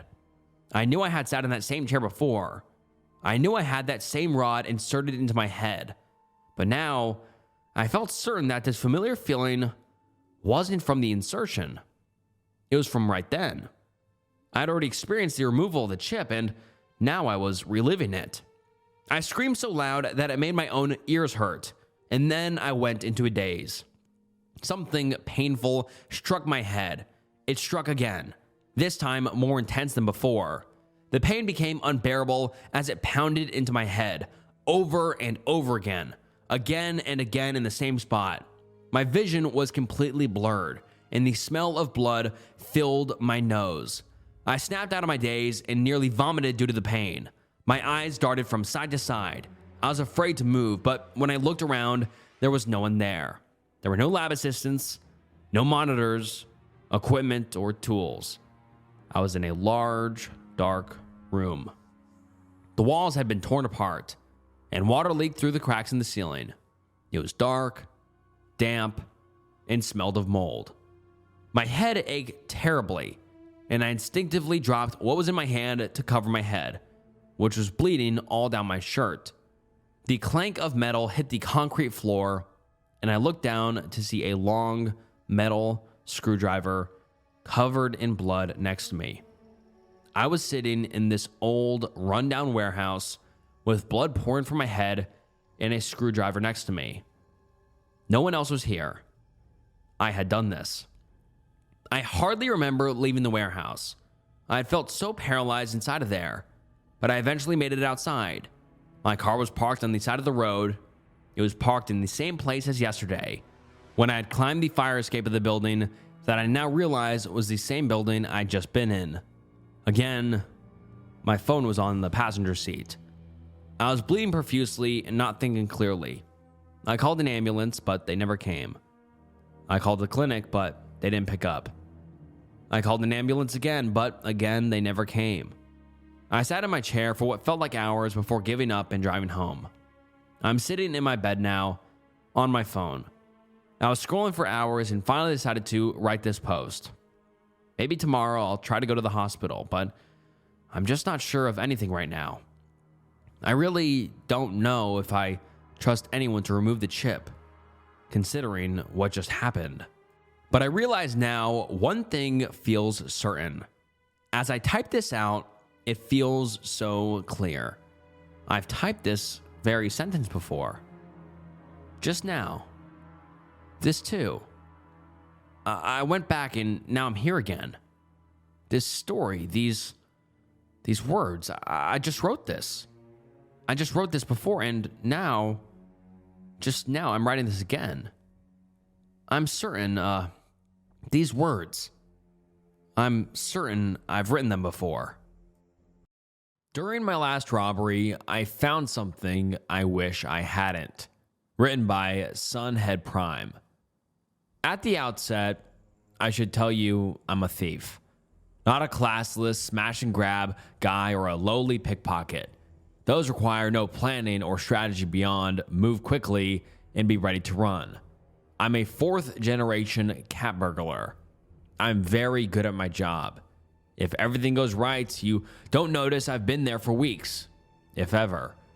I understand most people find this kind of work deplorable. I'm okay with that. I could go on and on about how the system steals from us all the time, and how the rich use their ill-gotten gains to subjugate us and give you the whole I'm really a Robin Hood type figure, but I will spare you all that rationally. I'm a thief because I'm good at it and was raised in a culture that values it. There are other reasons, but it's not worth getting into them. To be a cat burglar isn't just about breaking into a house and cleaning out a safe. That's part of the job, sure, but like an iceberg, most of it remains hidden from view. My father used to tell me, being a thief is being prepared to be bored out of your mind. He wasn't wrong about that anyway. Wrong about a lot of other things, but I digress. Once I narrow in on the address, I have to sit. That sounds easy, but it's not. It's boring. Clean the garage, boring. Waiting in the line at the DMV, boring, but it has to be done. Veg before ice cream, boy. Veg before ice cream. Dad again. He told me this while housing a sleeve of Fig Newtons before dinner. Much to my chagrin, he was right. Again. Outside of watching a house for hours on end, there are so many dozens of other things to keep track of. Has anybody seen you while you're casing the place? What hours do the servants work? What's the best way onto the property? How do I get in and out of the house with little chance of being caught? Each question needs to be answered beforehand. Finally, the big question. What's the security situation? A lot of these McMansions come pre-built with high-tech security features in place for the first year. That's when the lower cost prices disappear. Most people, even millionaires, will cut off services at that point. They keep the signs, sure, but not the actual equipment. That's gone like disco and ain't never coming back. Why? There are two major reasons. First, the rich live in a bubble and don't believe anyone can get to them. Money enables hubris. Second, rich people are the cheapest people in the world. Why pay for the real thing when a cheap lookalike will do? Capitalism's beating heart is to make the most money by spending the least amount of it. The illusion of security is cheaper than actual security. The night of the robbery, I felt good. Prepared, I'd watched, noted everyone's daily schedule, marked my entrance and exits, knew where the primary bedroom was located. I even wore my lucky shirt. I waited until I saw the Uber leave and then started my half-hour timer. It's been my experience that the help empties out not long after the boss leaves. Cat's away and all that. As if on cue, the servants bolted as soon as the Uber was out of sight. I still waited the 30 minutes. Like a shitty magic spell, stragglers can transform into witnesses. Seeing none, I made my way onto the property. The most tense moment of any heist is when you're about to break in. Even in all black, even in the dark, there's still a chance someone could see you. A nosy neighbor, a dog walker, a panhandler, anyone. Time works against you. Too slow, you draw attention. Too fast, you make mistakes. A steady hand and a calm demeanor are key here. I have those in spades. This is also the moment that you can't plan for. Did you miss bars on the window? Are there more than one lock on the door? Did someone stay home? Is the alarm system on? Are there cameras rolling? It's a gamble that can cost you your freedom, your life. It's also a rush. I've discovered that. Most of the time, upper floor windows in McMansions are unlocked. The thinking goes, well, we have several layers of security before anyone could get to that point. Why bother? I get it. It's a mistake, but one most people would make. Hanging on the outside downspout, I sighed in relief. The window was unlocked. I pushed it open the window and climbed in. My moccasins softly touched the floor, making no noise. They're not the most durable in the wild, but inside, they are worth their weight in gold. No tread to ID, no noise on carpets, comfortable as all hell. The room was dark, and I had no desire to change that. I keep a tiny pen light in my pocket for that reason. I've become so accustomed to seeing the world in the tiny circle of light that my eyes quickly attune to the dark. A cat in every sense. I assume the truly valuable things, wills, bank account information, holy grails, would be in a safe. I don't crack safes. Well, not in people's homes anyway. Too complicated, too messy. I was after jewels.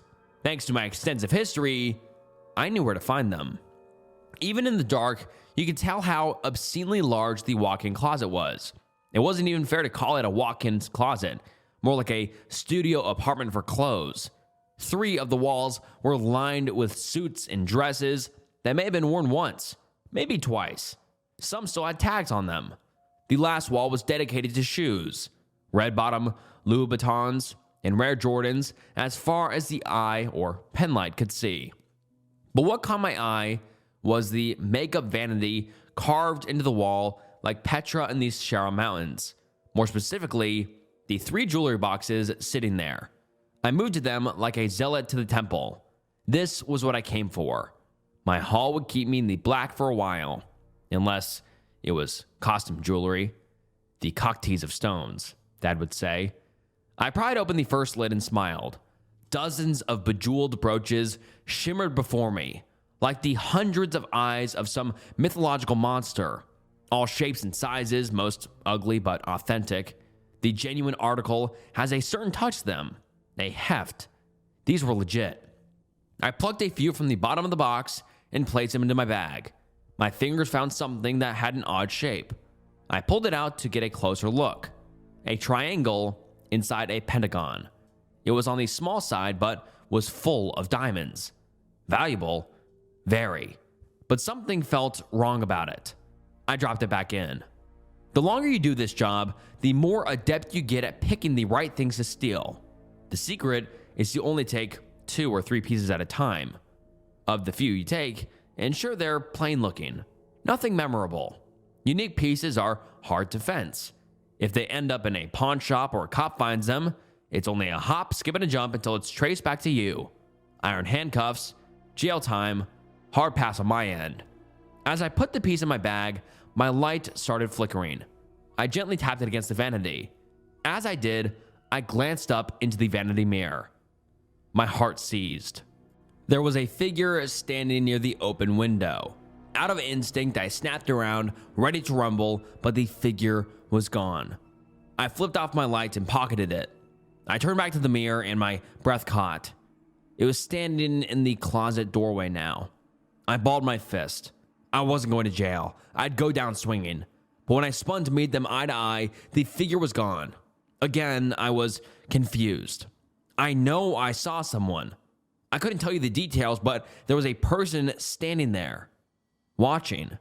Watching like they weren't surprised to see me in there.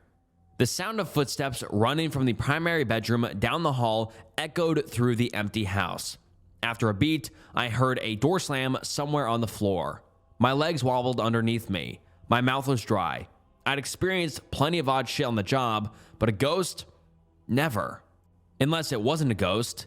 If it wasn't, I was truly up shit's creek without a paddle. A person could be worse, but would be worse. A ghost can't call the cops. If you like fucking cardboard tubes or lubed up dudes, jail's the bee's knees, Brian. Dad again. I was 8 when he shared this pearl of wisdom with me. What can I say? It stuck with me. It had become my guiding principle. Make smart decisions or learn to squeeze the Charmin. My eyes caught the billowing curtains. It snapped me out of my daze. Exit, yes, but maybe not. Curiosity urged me to go down the hall and see what had been watching me. The thought germinated and bloomed before my rational mind ripped it out of its roots. Get out now, idiot. I started for the window, but stopped myself. Clean up, and then go. As I turned to shut the boxes, I heard the familiar slam of a window. Someone had shut my exit route. Fuck. I turned and, naturally, there wasn't anyone there except the sound of footsteps running back down the hall. Another door slammed. Holy hell, I said. My tongue felt fat in my mouth. I swiftly cleaned up and made my way to the window. As I got there, I heard something every thief dreads. The front door opened. I knew it wasn't the one I'd heard before because I heard the loud, boorish homeowner come barging in. I know you're up there. I saw it on camera. My fingers gripped the window and I tried to yank it up. It wouldn't budge. Felt like invisible hands held it down. Panic spiked my blood. My fingertips prickled with fear. I had to hide now. I retreated into the closet. As I did, I heard the door down the hall open up again and footsteps race to the stairs. They stopped at the landing, turned, and ran back to the room, slamming the door as they did.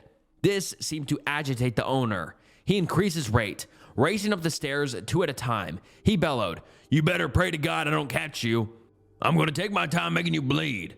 So much so that your final ascension will feel like a relief." I didn't know what any of that meant and didn't want to find out. The diversion, though, gave me enough time to find a spot to hide. There was only one that would work, behind the racks of clothes. It wasn't ideal, but I was out of options. I split the clothes like I was Moses parting the Red Sea and slid into the gap behind them. The footsteps reached the top of the stairs. Another sound, a cell phone ringing, joined them there. "God damn it," the voice spat. "You're lucky, you little bitch. Run now, but you can't hide from me. I'm everywhere." After another ring, he picked up. "Pete, buddy, what's going on?" His tone had changed entirely. My heart was zooming. Felt like a booger sugar addict running wind sprints. I've been close to being caught before, had to slip the fuzz once or twice, but never found myself in a situation like this. I tried to keep my cool, but my body didn't get the message. I trembled. Sweat beaded on my forehead. Fat droplets rolled down my face. I took a deep breath to try to recenter myself. It didn't work. "Trust me, Pete. I get it. I know how many strings you have to pull to get me involved." The man was now in a primary bedroom. I prayed he'd avoid this closet. But when the overhead light popped on, I knew I was as good as fucked. He was coming in here. I leaned back against the wall, as if it would eventually absorb me. I kept my hands balled into fist in case I had to come out swinging. Loath as I was about to admit it, I was trapped. A thief's worst nightmare. No way out without announcing myself. Worse, I had a limited line of sight. Even if there were a chance to leave, I'd have a hard time seeing it. A man dressed in an expensive tuxedo speed-walked into the closet. He was older, perhaps in his mid-50s, but didn't look it. Not at first blush. Good skin, finely trimmed mustache, and a head full of slicked back black hair. He looked like a cartoon drawing of a crooked politician had come to life. "I did my due diligence. No family connections, no internet profile, no warrants, nothing, and nobody. Perfect for the gathering." He paced as he spoke. When he came by where I was hiding, through these suit jackets, I could get a better look at him. Upon closer inspection, the man's actual age shone through. His face bore telltale signs of plastic surgery. Plastic, uncanny valley look. While most of his hair was jet black, he had the budding growth of silver, poly walnut style wings around his temple. The corners of his eyes and mouth had the faintest of cracks. Yes, he was that close to me. The man pressed the phone against his ear and held it in a place where his shoulder as he shimmed out his suit jacket. He flung the expensive jacket onto the ground as if it were covered in ants. The phone never left his ear.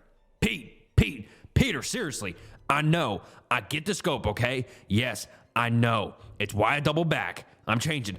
I know they're very particular. Only get one shot at a first impression." He stopped directly in front of me and shook his head. Would I get a first impression? His conversation engrossed him. That thrilled me. If he had even been the tiniest bit bored, he might have noticed a face staring back at him from the Armani wing of his closet. Just then, the lights in the closet flickered. The man looked up at the blinking bulbs and shook his head. As he did, I spotted something hidden away across the closet. Standing half in the shadows was the figure I'd seen earlier. It wasn't a person. I wanted to scream. I wanted to turn and run away as fast as my jello legs would take me, but I couldn't do anything but shut my eyes and wish it away, so that's what I did. "Christ," the man said. "No, not you. The fucking closet light is on the fritz again. I know I should have hired your guy, but Mary was so big on the asshole who built this out. What could I do? Happy wife, happy life, right?" Pete said something, and the man guffawed. "Should I say happy second wife, happy life? Nothing would have pleased that first bitch." As the two men laughed, I felt a presence appear next to me behind the clothes. A feeling in the animal part of my brain. A predator was near. Flee. Run for the safety of the bush, little rabbit. But I couldn't. Not even when I felt the hot breath on my neck. This got me to wrench open my eyes. I turned and expected to find some biblical ghoul waiting to devour my soul. Instead, the man's hand reached for a suit jacket beside me, a $300,000 watch on his wrist, the salt and pepper arm hair escaping his starched white shirt. Money to burn. What I didn't see or feel was the ghoul. It was gone. The light flickering also stopped. The creature's absence took away some of the tension, but didn't set my mind at ease. I was still trapped. If this guy stumbled or moved his hand 3 inches, he'd hit me square in the face. I held my breath, afraid my faint breathing might alert him. He yanked the jacket off the hanger. The hanger swung back and hit me square in the right eye. I slammed my lid closed and squeezed hard, praying that would take away the pain, but knowing it wouldn't. I wanted to rub it. I wanted to scream. I wanted to jump up and down in pain. But all I could do was trap the pain in my body and wait for him to leave. The light above started to strobe again. That, coupled with my wounded eye, made it damn near impossible to see anything clearly. But my ears worked just fine. Over the man's tasteless jabbering, I heard floorboards outside the closet creak. Pete, let me tell you, I'm so excited to join up with the organization. I think you guys are going to love the tasty little... The light shut off. So did the man's mouth.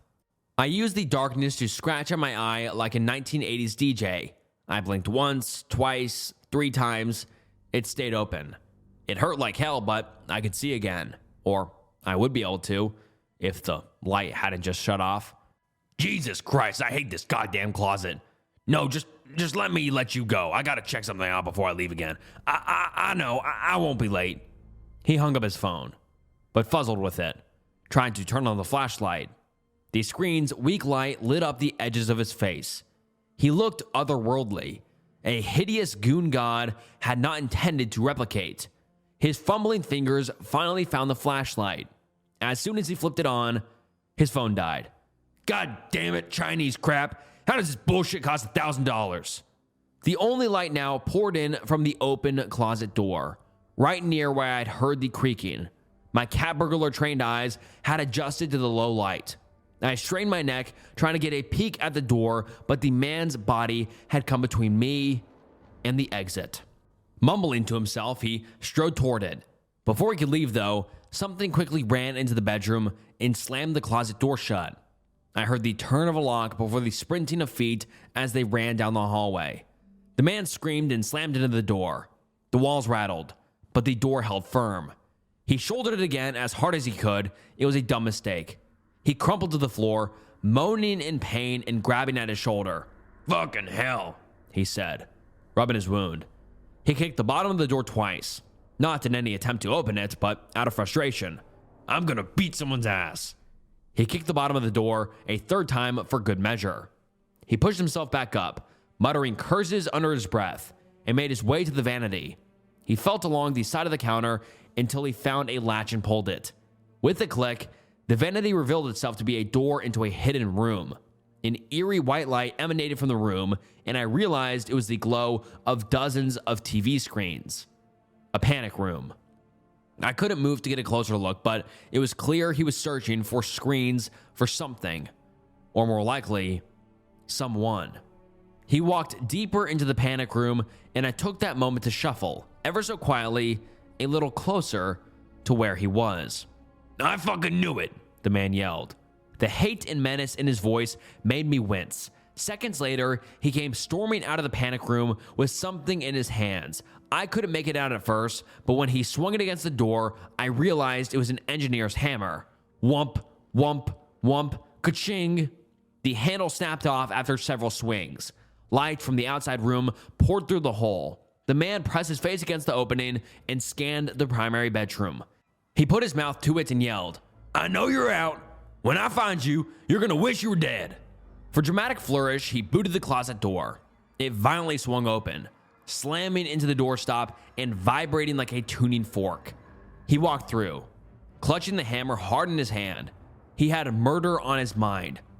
I was just glad he wasn't coming after me. The now familiar sound of footsteps running down the hall prompted the man to sprint after them. I heard a door slam across the house. The rhythmic pounding of the hammer on the door handle soon followed, creating the worst sounding drum and bass track of all time. Last man at the bar fucks the ugliest broad. Dad from my memories, confirming what my gut already knew. It was time to split. I pushed through the clothes and crept toward the closet door. I had a clean path through the window. The man was preoccupied with his hammer. I didn't want to imagine where the ghoul was. I was 15 feet from freedom. So why couldn't I convince myself to leave? I knew I should. Self-preservance screamed at me to fling open the window, shimmy shake down the drain pipe, and sprint to my car. I felt my dad pushing me from behind the grave.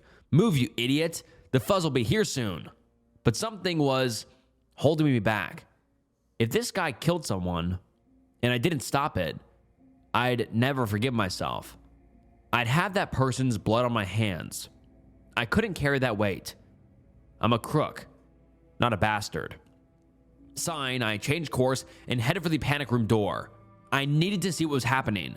I also needed to find out where the cameras were located in the house, so I wouldn't inadvertently show up on one.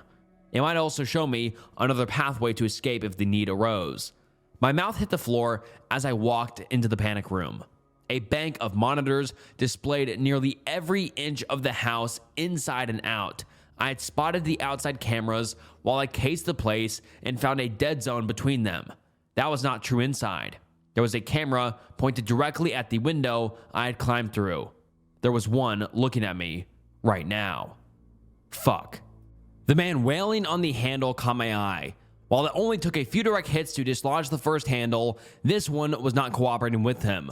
I watched him take 6 massive swings, nothing. It held firm. Top quality handle. Adamantium-esque. I looked around for anything else I could use for a weapon and came up empty. Maybe there would be something I could use in the bedroom. With the man focused on trying to break down the door, I eased my way out of the closet and into the room. The place was spotless. Nothing dangerous in here but unearthed wealth and few scruples. There wasn't anything I could use to counteract a hammer swing. Damn it, I muttered. Who are you? Came a voice from under the bed. I screamed in fright, but a quick slap of my hand over my mouth stopped it from escaping into the wider world. I glanced down at the floor under the bed. Were all my worst childhood fears coming true at the same time? Despite every horror story advising me not to, I got down on the floor and looked under the bed. A scared woman in her early 20s was staring back at me. Her eyes were wide, and I could see her trembling. She was filthy, but I'm not sure if she entered the house that way. A sour stench surrounded her, and I realized she'd been here for a while. She had broken and bloody fingernails, as if she'd been trying to pry open a stuck door. On the back of her hand, I saw raised pink hillocks of fleshly branded skin, a shape that I instantly recognized, a triangle inside a pentagon. Who are you? She asked again. Her voice was a vapor. Might as well be honest. A thief, I said. Who the hell are you? He kidnapped me. He's been holding me for 3 weeks, the woman said, her voice breaking. He was gonna Her voice caught again. He's a monster. Suddenly, the phone conversations the man had with Pete made more sense. It chilled me. Whatever he had planned for this woman would not be pleasant. What's your name? Yanez, she said. Brian, I said. He's busy, Yanez. Let's get out of here. I can't. What? Why? Not yet. He's chasing shadows, I said, my voice transforming from a whisper to a yell. Now's the chance. I promised him I'd help him finish his job. You promised the monster? No, Inez said. At once, all the lights in the house flicker and shut off. With every electrical machine off, the house felt still. Abnormally quiet. I could feel my heartbeat. It vibrated through my whole body. Wait. No. This wasn't my heart. The entire house was vibrating.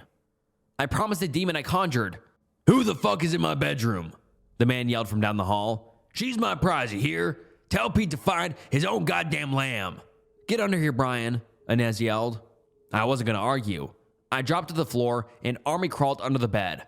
As soon as my legs were safely under, the entire house shuddered again, rolling like an earthquake. My stomach flipped, and I chewed back the vomit that had charged the gates.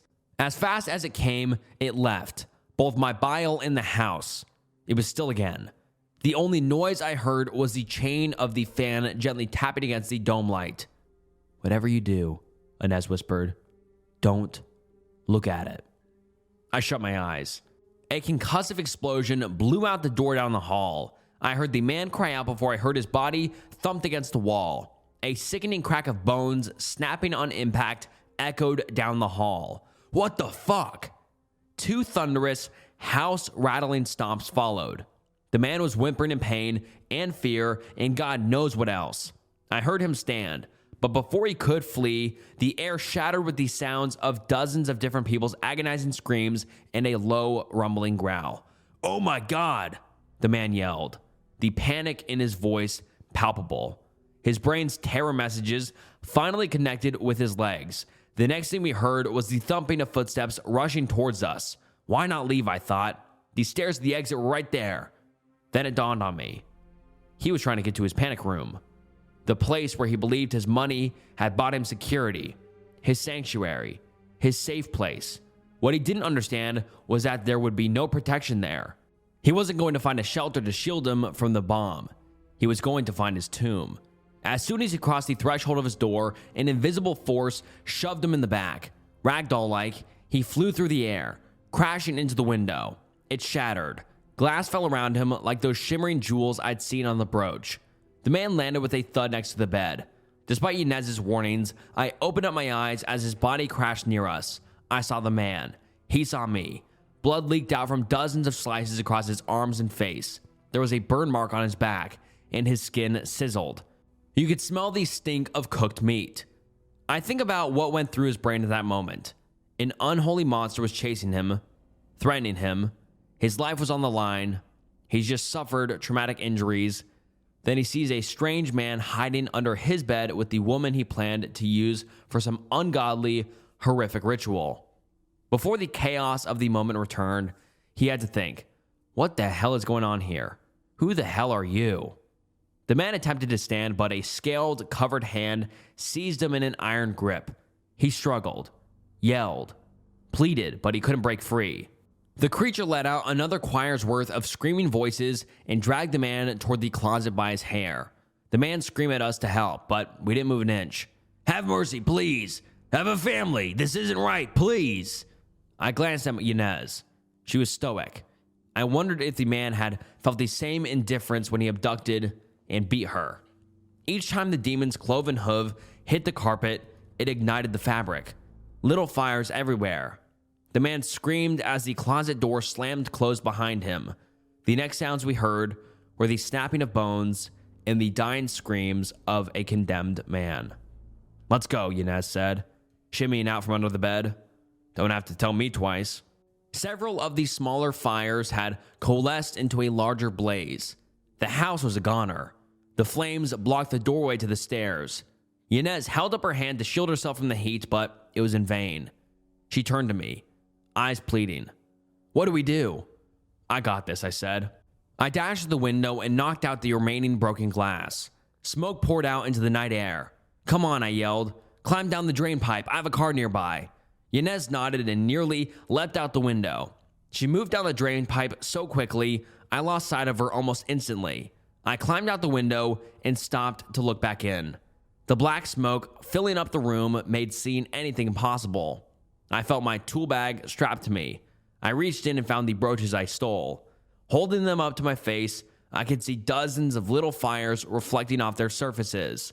Without giving it a second thought, I tossed everything I took into the house. I don't need a curse following me.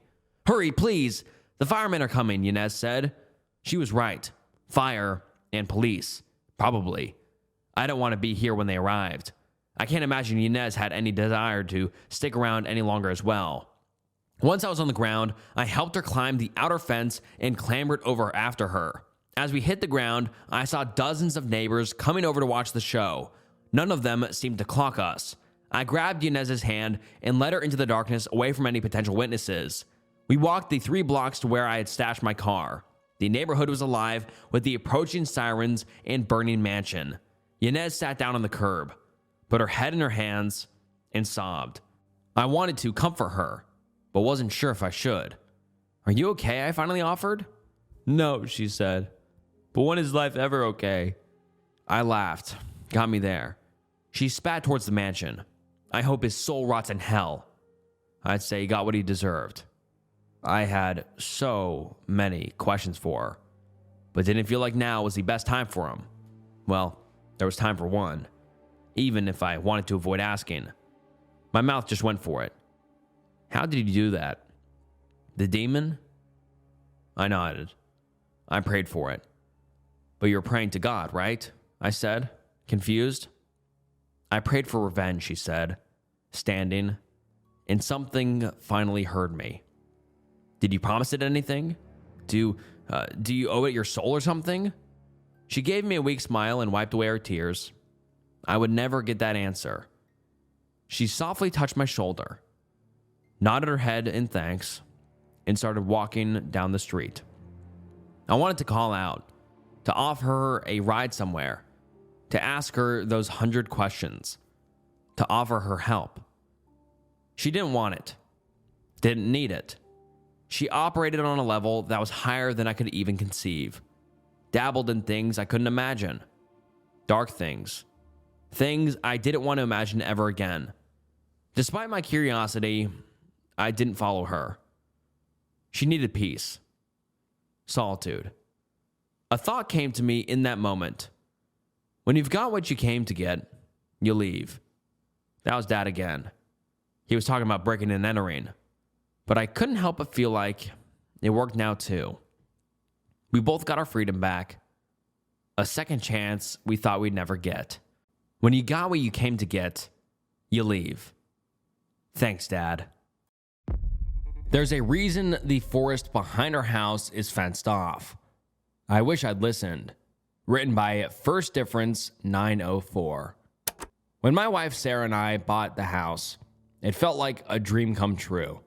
Quiet neighborhood, plenty of trees, and a big backyard with a rusted, overgrown fence running along the far edge. The realtor said the forest behind it was undeveloped county land. No trails, no utilities, no trespassing. She mentioned the fence was probably an old property divider. But it wasn't just a fence. It was nearly 8 feet tall, made of rusted iron, with twisted, sharp points along the top, like it was built to keep something in, not out. Right in the center, hidden behind vines and moss, was a gate, welded shut with thick seams of metal and rust. On the inside of that gate, our side, someone had carved a single word into the metal: stay. At first, we thought it was some strange leftover from the previous owners. Maybe they were paranoid. Maybe they had kids and wanted to scare them from wandering into the woods. Now I think they were trying to warn us. The dog noticed it first. Bear is usually friendly, dumb as a rock, but loyal. After we moved in, he refused to go near the fence. Wouldn't even step into the backyard. He'd stand at the sliding door, growling softly, tail low, ears pinned. Then the dream started. Sarah said she kept dreaming about the woods, dense black trees packed tighter than they should be. She said she heard things walking just out of sight, shapes moving between the trunks. I shrugged it off, told her it was stress.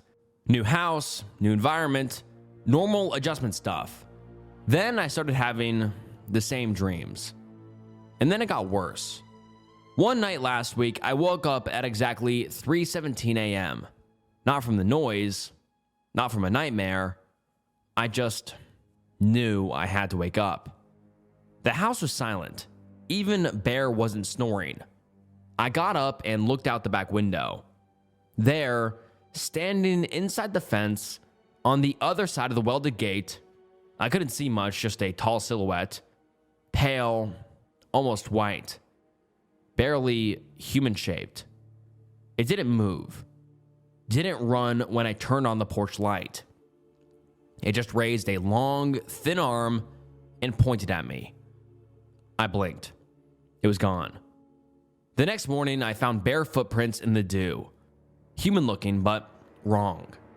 Toes too long, arches too low. They led from the gate, across the backyard, and stopped right beneath our bedroom window. That night, Sarah said I was talking in my sleep. Not mumbling, whispering. She said I kept repeating the same phrase over and over again. Let me back in. I remember now. Let me back in. I don't remember any of it, but she swears she saw me get up around 2 a.m., unlock the back door, and stand by the fence, just staring. She said I whispered something to the gate, and something whispered back. Last night was the worst. I woke to Sarah shaking me, tears in her eyes. The gate, she said. Listen. I held my breath. In the silence, I heard it. Metal groaning. A slow, dragging, shrieking noise. Rusted hinges straining. We ran to the window. The gate was open, bent inward like something had forced its way through the welds. I grabbed a flashlight and went out barefoot, heart pounding. The air near the gate was colder, still, like the woods themselves were watching. And that's when I saw it. The word on the gate, stay, was gone, scratched over with deep, jagged gouges. Now it said, welcome home. I don't know what I did. I don't know what's calling to me from those woods, but something is. Something that remembers me. And I think I'm starting to remember it too. When I was 11 years old, my family was in a car accident. Written by Snooze Suggestions 2081. We were coming home from my sister's soccer game. We kept asking Dad to stop at McDonald's. He gave us the typical, we have food at home, and money doesn't grow on trees talk. I think we were wearing him down. He looked at my mother, whispered something, and started to change lanes. We were getting excited in the back seat. Our house was only a mile or so down the road, and my dad was taking an unexpected turn. We knew not to keep asking at this point. Dad loved little surprises, little deceptions, like when he told me we need to stop at the bank after school, and instead he brought me some ice cream. Or the time he woke us up early on a Saturday for a doctor's appointment, only to bring us mini golfing into the arcade. Mom secretly loved when he did this.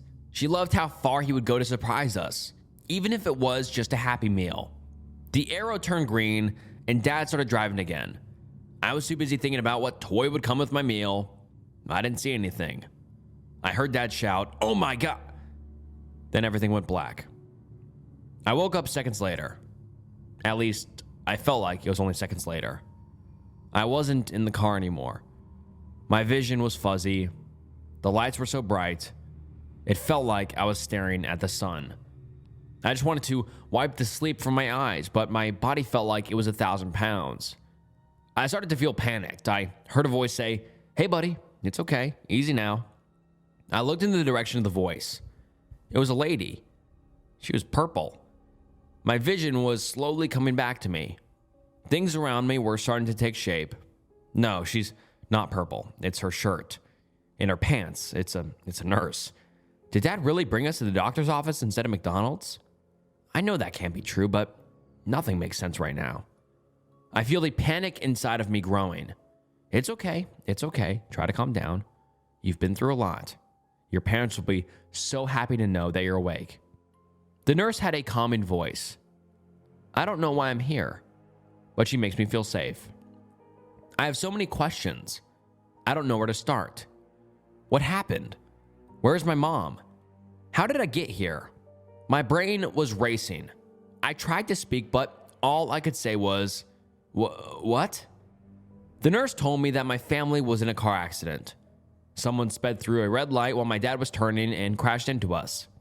She said that we must have had an angel looking out for us because everyone in our car survived, and she couldn't say the same for the other car.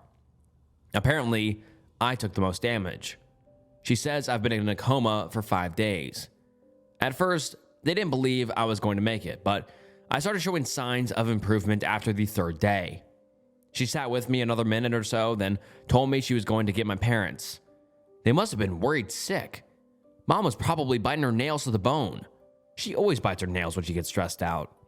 I'm sure Dad is blaming himself, even if it wasn't his fault. Jenny must be so scared. She's always been the nervous type. She still comes into my room every time there's a thunderstorm. I'd hate to see how she was when she thought her big brother was going to die. But the nice nurse lady did say that my family survived, and now I'm awake. That means that everything is going to be okay. Or at least that's what I thought until the door at the hospital opened again. When the nurse walked back into the room, there were two people behind her, a man and a woman. They had bandages on their faces, and the man had a cast on his arm. "Oh, thank God," the woman said as she walked up to my bedside. She had tears in her eyes. The man stayed back a step, with a hand on the woman's shoulder. He said, "I told you he was a fighter. I knew you'd pull through." This isn't right. Maybe my eyes were still adjusting. No, it can't be. That doesn't sound like them either. The woman leans in to hug me, and I flinch.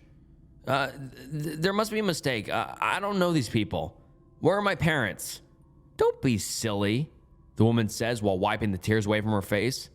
"It's me, baby. It's Mom."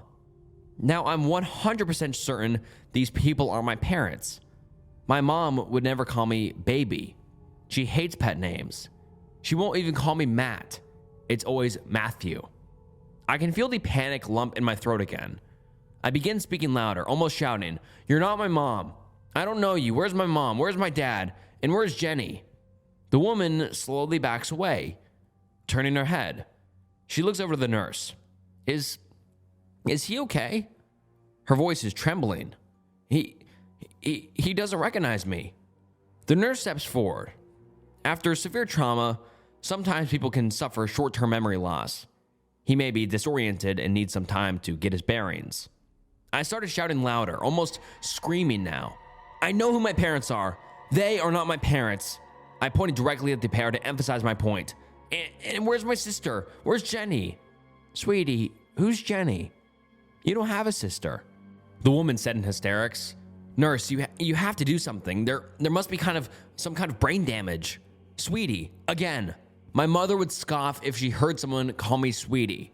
My fight or flight senses are kicking in. My panic turns to rage. I start thrashing in my bed, trying to find the strength to stand up and leave this nightmare. I'm connected to too many wires and machines. I don't even know where to begin. The man is holding on to the woman in the corner. She's still crying, but I can't be bothered by it. The nurse rushes over to my bed. She's trying to calm me down, but it's no use. She hits a button in the side of the bed. In seconds, the man and woman are pushed out of the way by a group of nurses trying to restrain me. They're holding on to me and trying to keep me from hurting myself. Once they realized that I wouldn't calm down on my own, the nice nurse lady said, "We're going to have to sedate him." One of the other nurses rushes out and back with a small bottle and a syringe. They held down my leg and stuck me, injecting the fluid into me. It was warm. My arms started feeling heavy again. I was lacking the ability to speak, to fight back. Before I lost consciousness, I looked to my side and saw the man and woman again. They were standing in the doorway. The last thing I remembered seeing before everything went black was the woman's face. She was staring at me. She said nothing, but her mouth was wide open. She was smiling.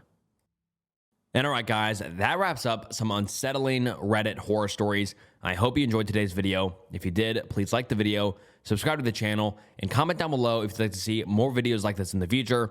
This was a long video, 2 hours and 14 minutes. So, yeah, my voice is cooked. These were some good stories, though. I really enjoyed these. I mean, what were your thoughts? What was your favorite story? I really enjoyed the first one, Not A. I mean, it just had a very unique vibe to it and a very unique story. I just really love that one. And if you like that one as well, please comment down below. Or if you had another favorite, comment that. I read every single comment, so please comment down below your thoughts. And yeah, if you enjoyed this video, I'm sure you'll enjoy some other videos on the channel, so check out those. And make sure you follow my Instagram and follow me on Spotify. And I just want to say thank you so much for watching the video. I mean, your support means so much, and I love this community. This community is the best on YouTube. And yeah, that's it. So this is Snook, and I'll see you next time. Bye.